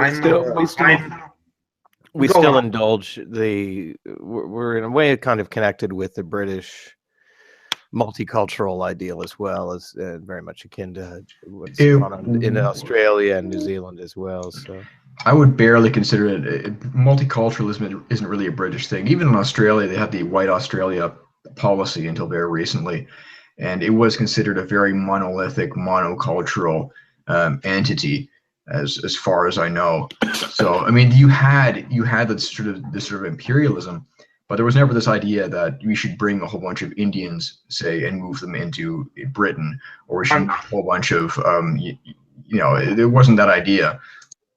On that note, there's it started in the 60s, I think, didn't it, in Britain? Yeah, well, exactly. Again, in the 60s, and the same thing happened in Britain. It's happened in Canada. There was a major change. Yeah, parallel. We've been running parallel to the other former dominions and to the British homeland as well. And again, I'm not looking for like scapegoats here, but really, I think it was the Hollywood, the Americanization, the hippie movements in the 60s, which really were alien to the culture previously. Let's also admit in Western countries that, you know, a lot of these countries take in European countries, it's like they're looking at America and saying, look at them fail at race relations, and it's like, well, we would do better at race relations than them, but oh dang, we only have one race here, so well, we better import other races so we can show the Americans that we're better at race relations than them. And then they find out, well, actually, these people segregate themselves and rape our women. Wasn't that a fluke of the migration policy, because French nationalists wanted to favorize French-speaking people, and they actually imported a lot of Caribbean islanders as a mistake? Yeah, you had that in Quebec. You had that in Quebec, where they sort of had this weird version of not ethnic nationalism, but linguistic nationalism. So like, as long as they're Francophone, we're great. So we're going to import tons of Haitians and like random like Africans from Cameroon and so on. Yeah, but let's also turn the coin, because we are Christians after all, and there is certain introspection that comes with our philosophy. Here's the deal: we have to be honest. People are scared shitless of us and our ideology, and most of that is Marxist propaganda. But there's also of our predecessors, because there were countries that lost 20% of their population because of Christian infighting. We mostly caused 2 world wars. So what? We caused 2 world. What a planet are you living on? Not Christians, I mean nationalists. No, so, you're talking about all those world wars happened in post-Christian Europe. Europe was already a post-Christian society. No, I'm not blaming Christianity. I'm saying people that think like us. I include Christianity in this. I include nationalism in this, because I assume we're all nationalists. So there's a reason why people fear us, because they do. They fear us more than anything else right now. Normal, common people who aren't Marxists, who aren't leftists, they fear us, because you wouldn't want to live in Europe in that time. So nationalists do tend to fight with other nationalists. Let's be honest, because I see the hatred between, for example, Romanian nationalists and Hungarian nationalists. And the more nationalistic you are, the more you are likely to hate your traditional and ancient enemies. So I mean, honestly, yeah, a lot of people died and so on, but really, more people were. If you're going to play the numbers game, far more people were killed in a shorter period of time by far left ideologies. Anyway, mostly it's propaganda. I'm not. The normies. Yeah, but it's true. Yes, the normies have been fed this kind of, for lack of a better word, propaganda since primary school. Certainly in this country.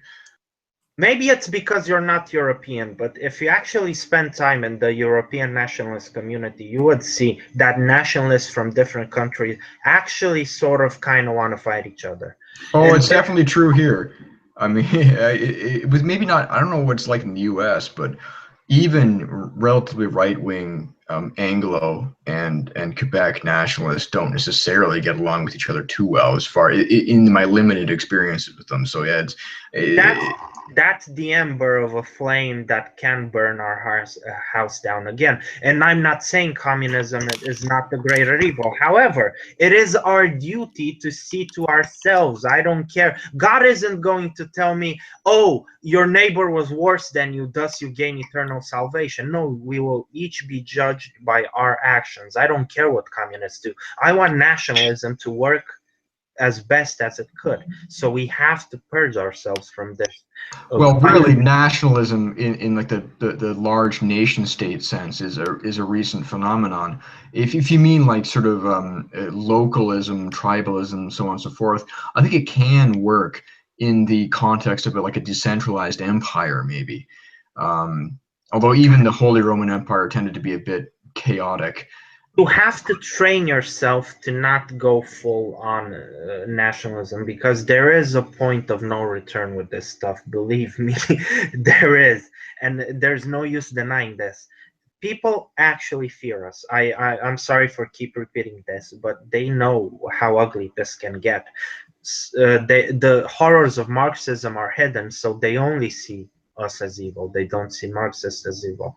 But this can go. For example, fighting about who's white. This can be a problem in the future. Of course, we have Arabs and bigger stuff to deal with, but this can be a problem. Nazis didn't consider, for example, Slavs to be fully human. They were Untermenschen. So that's true, and that's a problem. Slavs are my brothers. Well, yeah. Again, you're mostly talking about like sort of capital N nationalism, which again is quite a recent thing. It's quite an, even dare I say, Enlightenment idea that really came into fruition in the 1840s. Okay, so, let's adopt. Okay, I have nothing against it. Let's adopt your form of nationalism, but let's. Well, my form of nationalism would be more closer to but regionalism. In a weird way, not more nationalist, but more decentralized than nationalism. But again, the way, I mean, I understand the concerns, and certainly the eras in which this was actually the case certainly weren't pacifistic. They certainly weren't like a walk in the park. For example, if Jobbik takes control of Hungary in a situation where they have absolute power, it's war between us and the Hungarians. That's absolute. They actually, most Jobbik members, if you catch them online, they do threaten war with Romania, and I do believe they're sincere. Some of them are joking, but that's not always untrue. Aren't the Jorbiks, aren't they sympathetic to pan-Turkish nationalism or something? The Jobbik party is a Hungarian nationalist party. Yeah, I know, but like this is why it's better to be loyal to a person rather than an abstract nation, which is why pre-1848 versions of essentially people being loyal to an emperor or a king within a patchwork decentralized empire. It might, I mean, again, it wasn't a walk in the park, but it was a lot better than what happened afterwards, which was really what came to a head in 1914 and 1939. Grinder Greg Johnson had this idea, and it was a good one about Grinder Greg about the King's Peace. So basically, a NATO type organization that keeps the peace between European countries. So when one European country attacks the other ones throw their full military might to defending the one who has aggressed. That So in system other words, actually a Holy Roman Empire that actually works and didn't fail. that's how I'm not familiar with didn't study that part of history that much. Hey, Gregory, I was wondering, you said that people with Jobbik actually want war with Romania. Why is that? Is it because there's territories of Romania that they think belong to Hungary or something like that? Here's the deal. Hungary was a much larger country. It was actually an empire in the past. So Romanians were more divided because we basically were the buffer zone with the East. So we had three small kingdoms, and Transylvania was our most western kingdom, and Hungary ruled it for a better part of 1,000 years. And we got it back in World War I. And Hungary, basically the whole planet accepts that we're the descendants of Dacians and the Roman Empire, but Hungary actually says that we're gypsy, and we actually came after the Roman period. And yeah, and so hello? it's contested. Transylvania is contested. However, there are questions that need to be asked. Even when Hungary dominated Transylvania, the population was still majority Romanian. They were obviously a ruling empire. But after the First World War, Hungary was gutted. It's now a very small country, an extremely small country. And the Hungarian nationalists have this notion of Greater Hungary that they're trying to restore. And it wasn't just split to Romania, it was split to Poland, and it's a problem with Hungarian nationalists in particular. I mean, again, I'm just gonna like be a broken record and say like most of these issues are again like post 1840s like nation state ideas, and again, since I'm like a super retrograde, ultra reactionary, I just say that the whole issue could be not like avoided, but at least mitigated to the point where you won't have gigantic uber wars like World War I and World War II by having, again, people's primary loyalties be with a person in the form of a monarch or a lord or an aristocrat, rather than with an abstracted entity with concrete borders. That's just my 2 cents. Isn't that basically putting your trust in princes? I mean, you put your trust in princes when they represent and spearhead your ideals. You don't put trust in a person just because he is that person. That's the whole point of Christianity. Well, it's not that you're putting your trust in princes in like a spiritual sense or whatnot. It's just that they're the leader of your political apparatus. That's all. This is why, for example, did you ever wonder why the Emperor of Austria was called an archduke and not a king or something? Because a duke basically was a person who ruled part of the nation. So, for example, there was the German nation that existed in Germany and Austria, and that's why the duke was never a king, because he was not the king of the German people. He was king of only a part of the German people. This title in itself has the admission that a people is not, a nation is not a country. So, and a person is not a country, it's not the nation. A nation is a people, a genetic. That's somewhat my point, but that's my point. Is that if you're creating, if you're defining your political borders based on a nation, based on a people, then you end up with these issues, as opposed to defining your, not political borders, but your political apparatus around an individual or like a system of monarchy or aristocracy. Well, I hope you're right. I hope you're right. So you don't believe in like the alt-right idea that America has to be an ethno-state, has to be a white homeland necessarily? Well, here's the deal. No, I don't disagree with that, but I'm talking more of like European nationalism in the sense of defining, even the United States. Frankly, the U.S. is a funny case. The U.S. is a not basket case, but it's a very different case, and even Canada.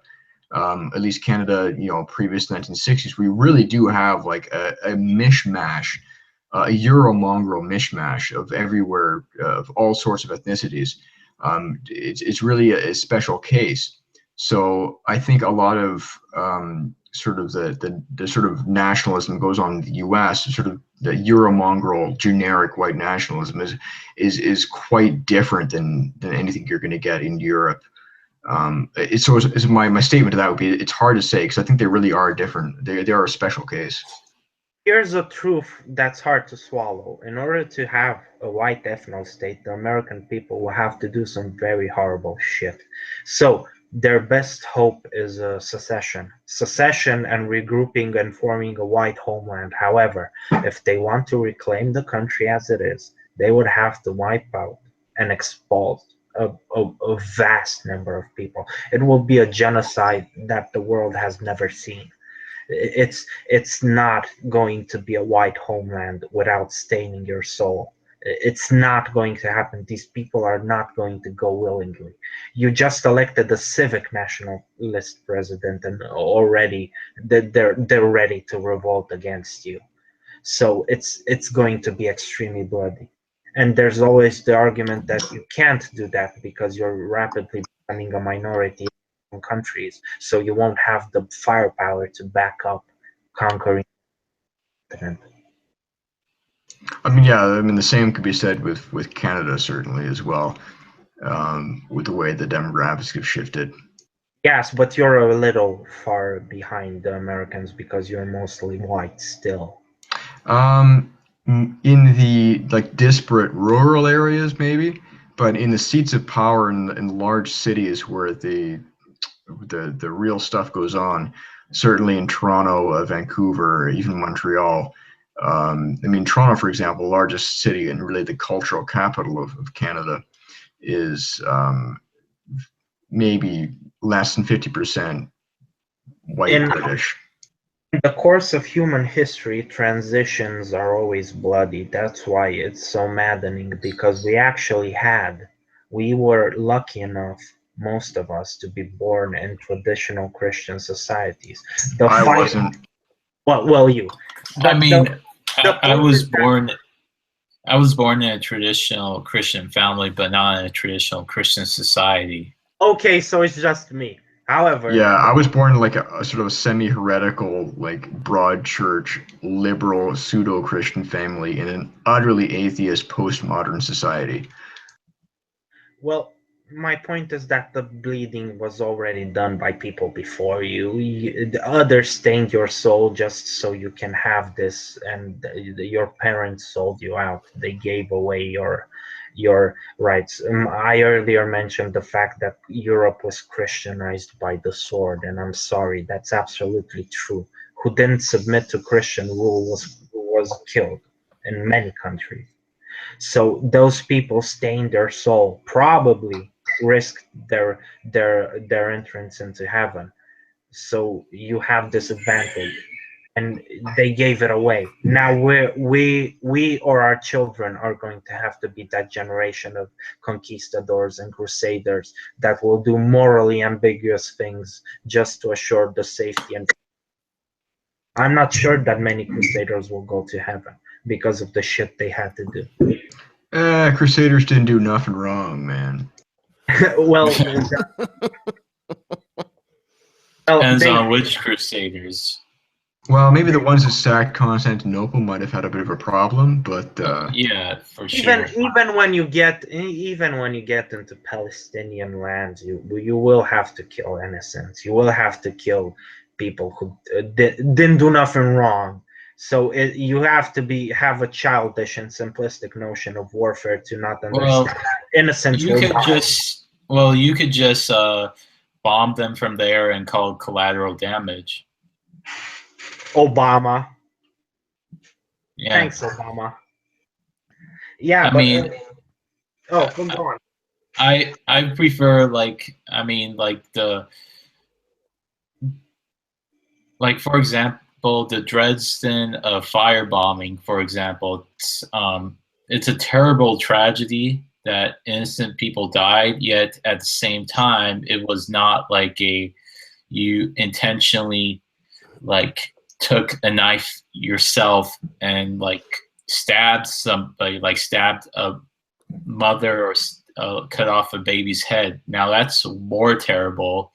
Even if more people die in the firebombing, yeah, still... but that's about the limitation of the human mind, because it's very hard to basically, here's the deal. The human brain works as it basically has the ability to simulate your mind in another person's body. That's the source of empathy. So it's much easier to empathize with a single person than to empathize with millions. It just becomes a number, a statistic. It's also a physical difference, or physical distance. Because if you're, say, a bomber pilot, or if you're a bombardier in a bomber, all you're doing is essentially you're grabbing a lever, pulling it, and then some mechanism clicks, and then you fly away. It's not like it's not as visceral as physically taking your hand and stabbing somebody. It's the same with. You forgot the part where the bomber pilots have homoerotic volleyball matches, or is that the Top Gun? Yeah, that's different. But yeah, but my point is that a lot of certainly that form of warfare, like bombing, it's very mechanistic. It's very detached. Certainly artillery is as well. You know, you're shooting at people, you know, kilometers away. And the only thing you're actually doing as, say, an artilleryman is stuffing a round into a breech and pulling a cord and goes boom. You don't actually like doing it. You're physically detached from the whole thing. So you're a comment. I forgot who it was. I wasn't looking at the at who was saying it.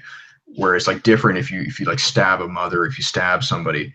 I think that's where the difference is. It's physical proximity, and it's the sort of the mechanism of the weapon itself is between you and the person you are killing, if that makes any sense. Yeah. Snipers actually, many snipers actually don't take headshots because they don't want to see the faces of their victims. They aim for central mass in the torso. Well, that's just a general rule of marksmanship. You're always trained to shoot at the center of mass simply because you're more likely to shoot it. I think that's a bit of a myth there. And even in World War II, there are accounts when groups of Germans and British people stumble into each other, and their first instinct is not to fire their weapons. They actually throw their weapons on the ground and start lobbing stones and dirt. You are made to not want to directly harm people, and the more mechanistic it is, the more detached you are. Actually, I'm supporting your point of view. It is a detachment. When you're right next to someone, it becomes personal and human.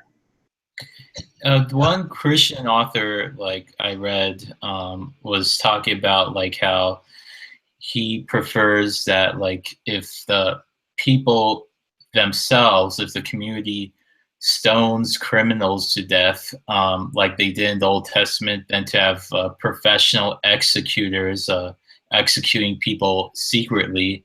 That way, like it would happen less often, versus somebody who's like versus it happening out of sight and out of mind, and it being a professional group of like professional killers, if that makes sense. You know what I mean, right? You need a balance between this, because you have to keep killing personal. However, there's certain killing that you have to keep away from the public. The general public can't know the shit that the military does. No. Well, yeah, and when it does, you have issues like, say, in Vietnam, where you have the public just seeing these images. I mean, the irony is, Vietnam was no more brutal than any other war in history. It's just that they had the photos there, and I mean, you see why it was so censored rather in previous eras, where they weren't allowed to talk about this kind of stuff, right? Because I see your point. So a person in the comments, Mr. Cody Townsend, asked if this is the end. From a biblical sense, not even the angels know the mind of God and when the end is coming. However, from a physical sense, The problem is that technology is so powerful that we can wipe out human life on the planet. Not only nukes, but actually the true danger is biological weapons. A rapidly mutating virus can wipe out the majority of human life on this planet. So it can be the end. We have the power to end it. As for the salvation and the rapture, I don't know. It depends on if you define the end as the end of human life or the end of the universe itself. This goes down into like really like abstract theology, but there is at least a theological possibility that Homo sapiens, our particular species, is not the only thing that technically counts as human. There might be other sentient species or whatnot. I mean, this gets into this gets you down into a crazy rabbit hole. But again, are you defining the apocalypse as the end of the planet Earth and of Homo sapiens, or are you defining it as the end of the universe itself? Please specify, Mr. Cody and Mr. Ian, if you can hear another person wants to join the call, if that's okay with you. Unfortunately, I actually have to head out now, so it's been great talking to you guys. I guess we'll see you next time. Yeah, it's always a pleasure. Yeah, I'll try to keep my Protestant bashing down to like a minimum next time, I guess, maybe. Yeah, that'd be nice. Yeah. All right, see you guys. Have a good one. Yeah, about this person who wants to join. I don't know who he is, so I'm not just gonna let anybody in. But I haven't vetted them first, so yeah. So looking at his channel, I don't know what this guy is. Looks like it's, I don't know. And as in Christ coming, so we can't say. It's actually, I think it's a very arrogant thing to say that someone can know this, because not even the angels know. It's specified. Not even Jesus Christ and his humanity knows. And the point of the second coming, you're missing the point. It's that it can happen tomorrow, so you should live your life as it's going to happen tomorrow, because we're talking lifespans. I mean, the universe is 16 billion years old, the earth is 1 billion years, Christianity is 2,000 years old, and you only live for about 60 or 70 years. So regardless of the second coming of Christ or not, you're gonna live about 70 years, and a quarter of people get cancer. So the fact that you're going to die is more urgent than the second coming. It's way more urgent, so you better prepare for your own death, because after you die, you just wait for the second coming anyway. It's irrelevant. It doesn't really matter when the second coming is. Time won't matter to you after you're dead. So I don't know how this works, because basically if you die and you just perceive yourself, you time jump directly to the day of judgment, or you wait in purgatory, or I don't know how this works. Or you pass through a toll house, however it works. I think we can know. Here's the deal. There used to be a time. Imagine living in Europe in the Middle Ages. Most of your existence was miserable. You were in constant pain because your teeth were rotting inside of your head, and the Black Death was going on. Graveyards were overflowing. Dead bodies were as common as street lamps. And people thought that was the end of the world. And honestly, I would think that it was the end of the world if I lived then, and it wasn't. Basically, if you lived in Hiroshima, you would have think it was the end of the world. If you had experienced the end of the Roman Empire, you would have think that there's the end of the world. So apocalyptic scenarios don't coincide with the coming of Christ. Christ may come at the height of a Christian renewal, or he can come in a time of crisis. Pretty sweet. I am not fearful, or it just seems is on the brink. Well, prophecy is always on the brink, because prophecy is deliberately made vague.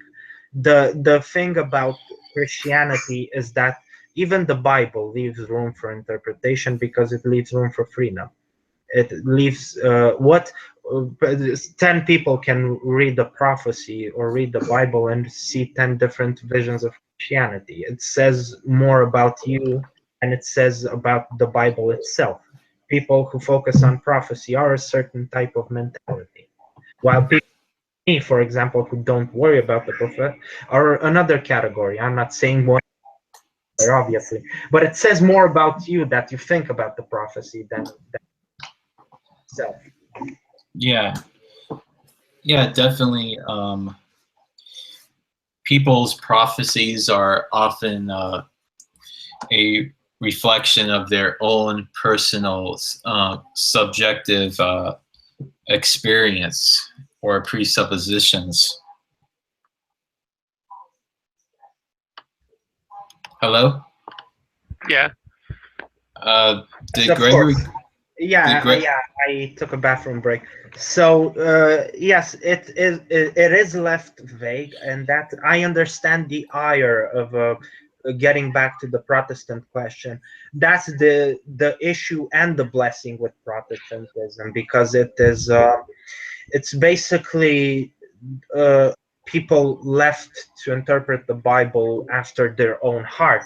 So of course, at one point you get wonderful people who change the world, and at another point you get snake handlers and those kooky Christians we all see on TV, gospels and so on. Donate to my gold bound. I'll write your name in my gold bound Bible. That means I'll pray for you every day. So Gregory, do you hold to any particular interpretation? Like, are you Calvinist or Arminian, or like Protestant or Orthodox? Or you think it's... I'm a Baptist because that's the religion of my parents, and that's and I explained it last time. It's basically the only version of Christianity that I found that allows me to keep my my scientific background. I mean, I don't have to disavow what I learned my entire life. It's more of a less stringent doctrine, and not the sense that is liberal, because I think that fags should be burned to death. It's I don't know about burned to death, but it's about, it should be like it's about biblical literalism. I actually believe that there is no great work of art in the history of humanity that is literal. Usually the Bible has so many genres. It has horror, it has history, it has love stories, it had everything. It has parental love. It has so many genres that embody the truth. Explain. However, you can basically debate every point on the Bible except the resurrection. That's where the divine and the metaphor meet. That's where the rubber meets the road. So if you don't believe in the literal resurrection of Christ, not in a symbolic resurrection, actual waking from the dead, it's not a Christian, basically. So if someone, in my opinion, if you accept Christ and if you don't if you accept the basic Christian package, then you're a Christian. I don't care. So you don't, like, for example, you don't have to be you don't think you have to belong to a particular sect to be a true Christian, like... No, because let me excuse me, Mr. Arthur Schopenhauer. I'll try to answer your question briefly after I answered this one. So the problem is that Christianity is guided by people, and people are fallen beings. I never fail to underestimate the corruption and the vile nature of humans, and the ingenious cunning of humans to appear pure while they're actually corrupt. So I don't trust any church or interpretation more than the other, because I know how humans are. I only trust the Bible. Okay, but you believe in the Trinity, right? Yes, of course. Okay, because there are some Christians who who say they don't believe in the Trinity, and Then they say it's, yeah, well, and Christ is a part of the Trinity. Yeah. Here's the deal. It's like saying I believe in bricks, but I don't believe in ovens. Well, you can't have bricks without ovens. See, so I believe in Christ, but I don't believe in the Trinity. But well, you don't believe in Christ. Yeah.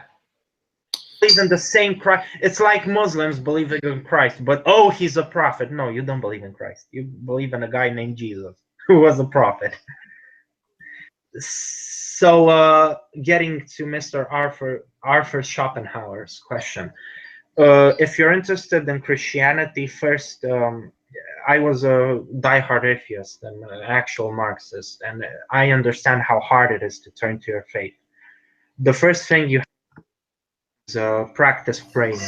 At first, you won't believe it's useless, and just sit and practice praying. It will help. After a while, you'll start feeling more and more. Please specify, do you believe in Christianity and are looking for a religion, or are you an atheist looking to become a theist? If you can hear me and didn't leave. Well, getting back, what there's going to be a delay, and when he hears it, I'm sure, because there's yes. What were you talking about? Are you asking me? Yes, we were talking about the Trinity, and like, do you believe in the Trinity? Because we were talking about whether through churches and the Bible and things like that. Yeah, that's not Christ. Like there are, like for example, oneness Pentecostals. They say they hold to the Bible alone, yet they don't believe that the three members of the Trinity are three distinct persons. They would say that like they're all one person, because it's just like they say God the Father, God the Son, and God the Holy Spirit is the same person, just putting on different masks. Well, it's which is the persona. Yeah, actually, I think it just comes from being theologically simplistic. Yeah, it's just an inability to understand the concept. Yeah, I remember wasn't the Christadelphians like you grew up in a Christadelphian background? I remember, William, right? Like that's true. Yes. Aren't they also like? Don't they have the same type of theology? Like they believe in like the oneness Pentecostal modalist view of God. We'll just have a what's the word? There's a few. Actually, there's two very distinct understandings of God in the Christadelphian. They don't actually acknowledge this very often, but there are two fundamentally different that are as different as Trinitarianism and what's the word? Modalism. Yeah, I guess that's the word. But there's there are really two traditions. One is coming from a kind of rad Protestant tradition out of the Reformation. Some of the radical Protestants rejected the Trinity, and another is kind of a really actually the founder has a very strange theology. It's in a book. It's quite interesting to read called Theophany, which is by John Thomas, and it's a very. I mean, I to me, it sort of smacks a bit of maybe Masonic or something. It's actually almost like panentheism, where everything emanates from the source, and Christ is one of those emanations, rather than so you have this. Mr. Arthur, did you hear my previous discussion with the panel about morality and how it's impossible to have morality from a logical perspective? You don't have to make any leap of faith. It just doesn't make any sense without a God. That's the primary thing, and the secondary thing is you can observe that basically biblical morality is actually Darwinian morality, because it promotes Darwinian successful behavior, like monogamy, like not sleeping around, like sexual dimorphism, and things like that. So another step for me was acknowledging, yes, no God, no exception. He agrees. So the second step is seeing that when let's say the Pascalian states that even if God isn't real, believing in him does way more good than it does bad. And it's true, because biblical morality is good for governing our society, even if God is not real. I'm not saying he isn't, but that's a step. So the second is how I trained myself to become a Christian. I looked at mistakes in the past. I look at things that were thought to be sure and concrete, and how that worldview just shattered. So, for example, look at how scientists used to view the universe, and they actually killed people for disagreeing with them. Look at how Soviets viewed science. Science was wrong all the time. We are indoctrinated to think that science is this infallible force that almost needs worshipping. When you see that the world isn't like it's presented, it leaves your mind open for at least questioning an alternative view, and basically erode reverse engineer the Marxism. Yes, and increases happiness and overall health. So you have to basically reverse engineer the Marxist process that turned you into an atheist, because you are not born this way. Humans, even if God exists or not, are naturally religious. Even tribes in Papua New Guinea will start to worship stuff because you are made to be religious. It's an indoctrination, is a recent phenomenon that you were turned into an atheist. So try to crack that foundation in any way you can, and try to pray and be honest to the God that you're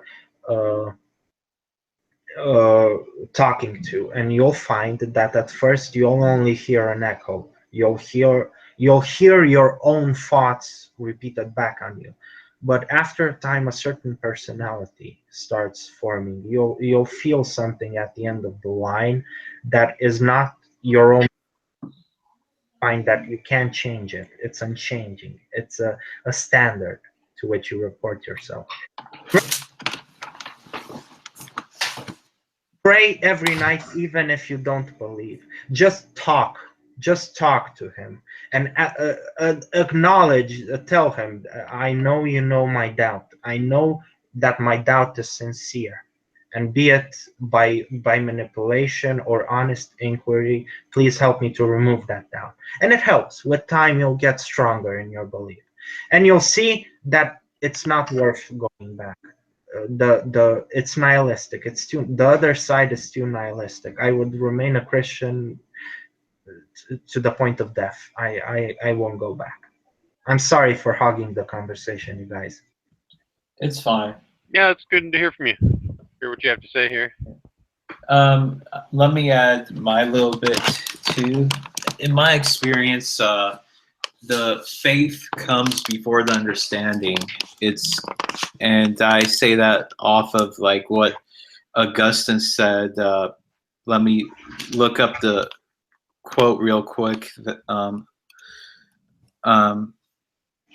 Augustine, credo ad intelli.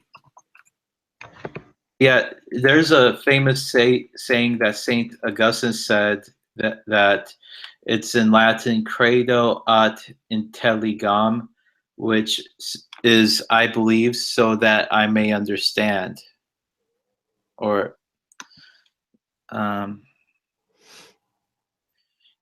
oh wait, it's actually Anselm of Canterbury said it, but it's based on a saying of Augustine saying crede ut intelligas, which means believe so that you may understand. Yeah, that's what.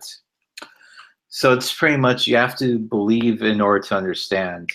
In my experience, that's how it worked. The believing always came before the understanding. The faith came first, the understanding came second. I think that's true. I mean, I see a lot of atheists. It's like they don't really understand what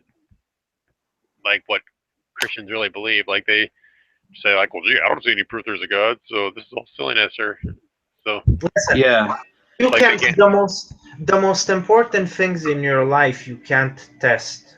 You can't test how much your wife loves you. Of course, you can put her trials, but you can basically Jew your way out of that and say, oh, she's just looking for just You're things saying about you can't quantify it definitively. and you Yeah. can't prove it definitively. You can't prove definitively that someone loves you in very few cases. So most things in life rely on belief. You also believe when you see a science documentary. You believe the scientist because you didn't actually do the 10-year-long research. Yeah. So, and also you believe your own experience. You believe that the universe is observable. You presuppose that it is, or else science will be impossible. You presuppose the validity of the scientific method, and you presuppose that the scientific method has been valuable, that all your experience using the scientific method aren't false memories implanted in you 5 minutes ago, if you are a scientist yourself, which most new atheists aren't. and listen, even if you're, let's say you're an atheist, Mr. Arthur. So if you're an atheist, this shit doesn't matter. You should pursue what gives you the most amount of happiness in this life. And religion is proven to lead to healthier and longer lifespans, more social cohesion. I don't have to cite the stats. So especially if you're an atheist, you should go for religion because you don't have to be loyal. I mean, I have to be loyal to God because I think he exists. But if it's an atheistic and materialistic world, it doesn't matter what you believe. Just Yeah. what makes And you. also, yeah, so, and also, like, I mean, why is it important to believe what is true in the atheistic worldview? What is truth in atheism? Oh no, we just covered that there can be truth. Atheism. I mean, we can't prove that an aspirin cures headaches. We can only say an aspirin has a 97% chance of because the universe is never really that stable and certain. However, you can prove that a painting is beautiful because you can have certain standards of measuring symmetry, quality, and so on. However, but empiricism is very poor in dealing with the human soul. Just look at modern psychology. Basically, they just drug you because Exactly. elements of the soul can't be solved. The big questions in life cannot be solved by empirically measuring something. So even Freud had to invent some outrageous theories about the ego and superego. That's not empirical, but he needed to explain the sense of shame and this complex human personality. So there is no rational reason for you to remain an atheist. My case is this: if atheism is true, then you have to seek what makes you happy. Religion is provably to make people more happy. If God is real, then you have to obey God. So you wind up still as a religious person. There is no rational reason why you have to be nihilistic and depressed all the time. Yeah. From my experience, it's basically people who are like that, basically it's kind of like they don't want to get over whatever happened to them in the past, whether it's like, a bad experience with the church or with Christians or whatever it is. Yeah. So it's not an easy question, but you'll feel that look, Mr. Arthur, there's a reason why people are willing to die from this stuff. It's powerful shit. It really is. So you need to try this. I'm basically a drug dealer now. Mr. Ian mentioned that we need to wrap this up. So we'll wrap up conclusions. Everyone who's still here, if you want. Well, yeah. I mean, I just wanted to limit this to about 3 hours just because I'm kind of tired today, and I don't know how long I can go. I've been out of it lately, but Yeah, I mean, it's been a good discussion, guys. I mean, I don't want to leave Arthur hanging here if you'd like to talk more. I mean, I don't know if, I don't know, like, I don't want to just leave in the middle of a good discussion, but I don't want to stick around. Yeah, we could continue the discussion offline. Yeah. I mean, I'm Yeah. going to probably have to go and get stuff ready for work and all that, but, you know, I did actually eat beforehand this time, but I might eat a little more before I go off to work, which will be later. Well, then I would like to thank you guys for being here and keeping the flame alive. It means a lot to because we all feel that we are alone in the crowd. It's a very alienating feeling to be surrounded by people yet still be alone, because we have this rare belief set that used to be. We do feel like some of those North African civilized people watching Rome burn from across the sea. It is a deep pain that we carry within us, and your company is it almost makes up for the trannies and the dead. That's all. They have all the tranny stuff in Romania. No, we used to parody it in shows and make fun of it, but we actually signed a petition. 3 million people signed a petition to redefine our constitution to marriage between a man and a woman, and our government keeps cucking and keeps delaying the decision. Of course. Even though it's one of the most powerful votes in our nation's history in terms of numbers. Yeah. Yeah. Before we go, I wanted to mention I haven't listened to the whole thing, but on William's channel, he did an interview with Mark Citadel about when they discussed Codrianu. It's very interesting. I haven't listened to the whole thing yet. I've still got another hour left to listen to, but first half has been pretty interesting, so you guys should check that out. Yeah, I've listened to the whole thing. It's very good. It helped me get a lot of respect for Codrianu. Yeah, I was very surprised to see foreign people so attached to this Romanian national figure. Well, he's actually, yeah. Anyway, I was fascinated by it. The interest is all on Mark's side. I just asked some questions, but I was happy to host him, and it was on the 78th anniversary of his martyrdom. So it was, and after having, I wouldn't throw that term around lightly, but after having heard Mark's defense, I got to say I felt affected by the Holy Spirit through the process of hearing the story of this very brave, deeply spiritual man who was essentially doing what many of us feel we want to do, but kind of without the cheek and the anger and the anything. He just was solid, and yeah, he's a very worthy person to look at.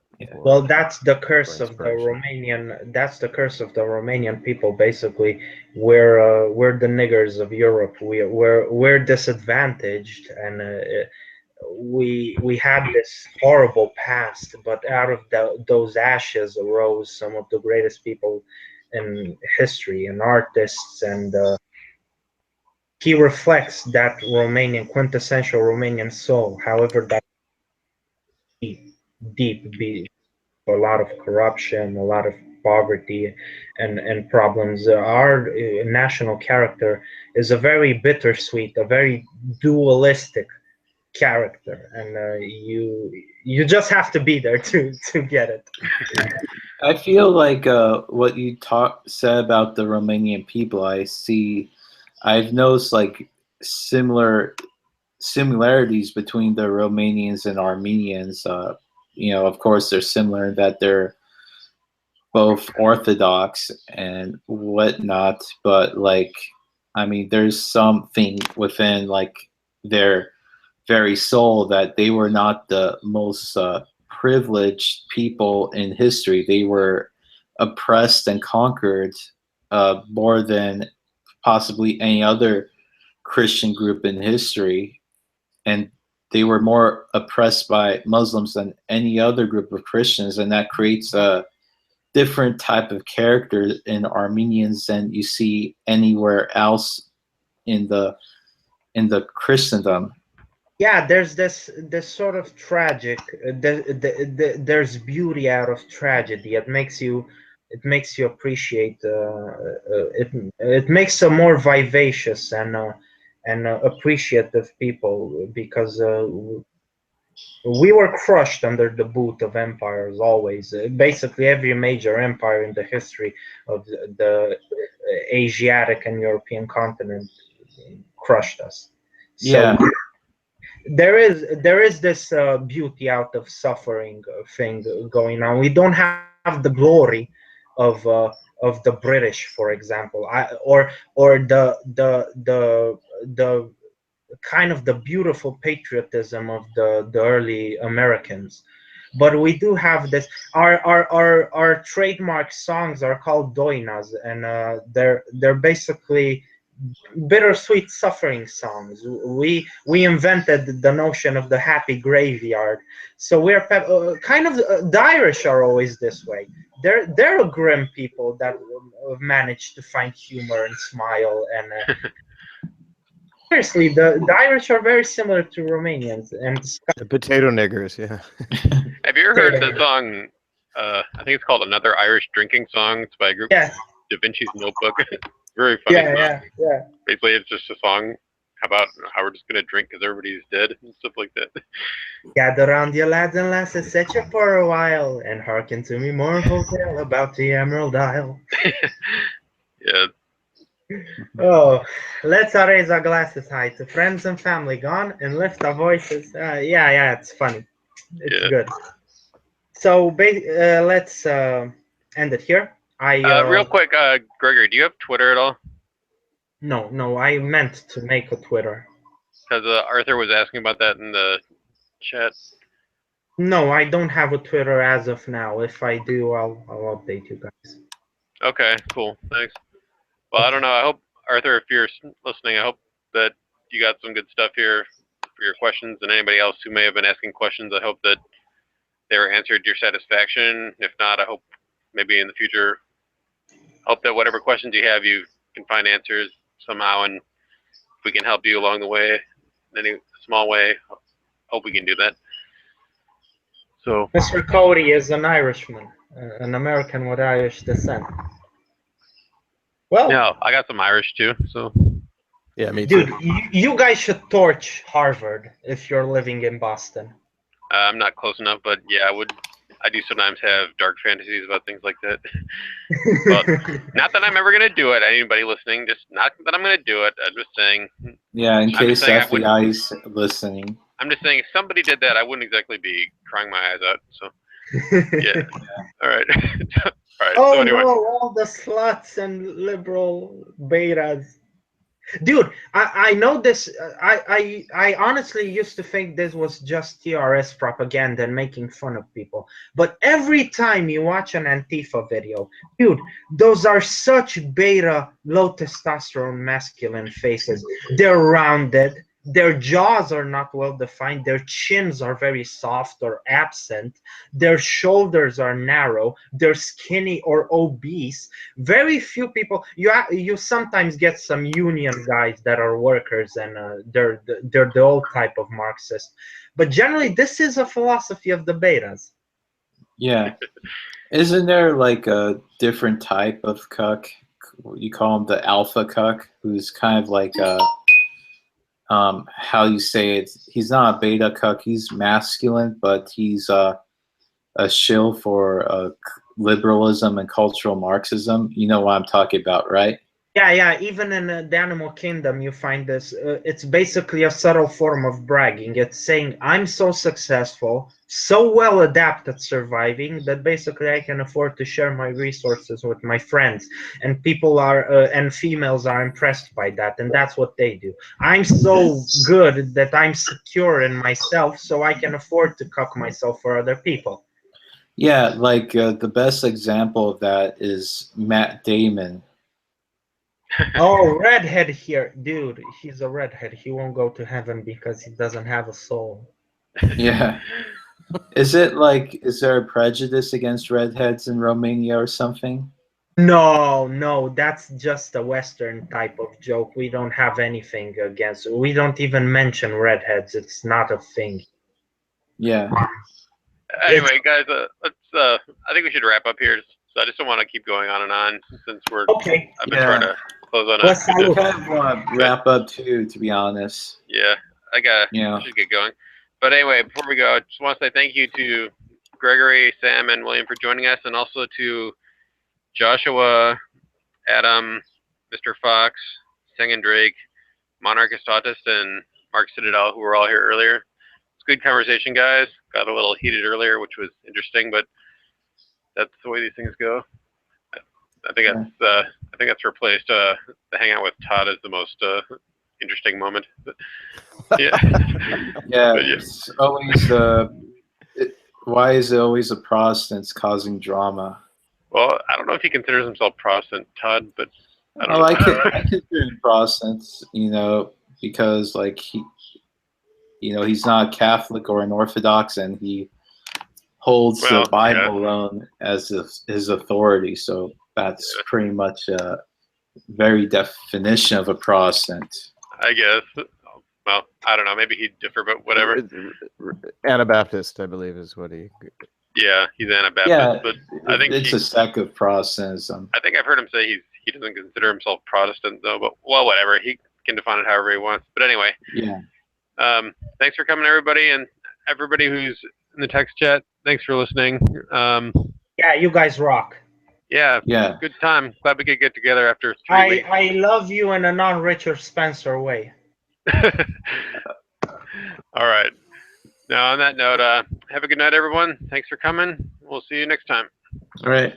See All right, ya. bye. Bye.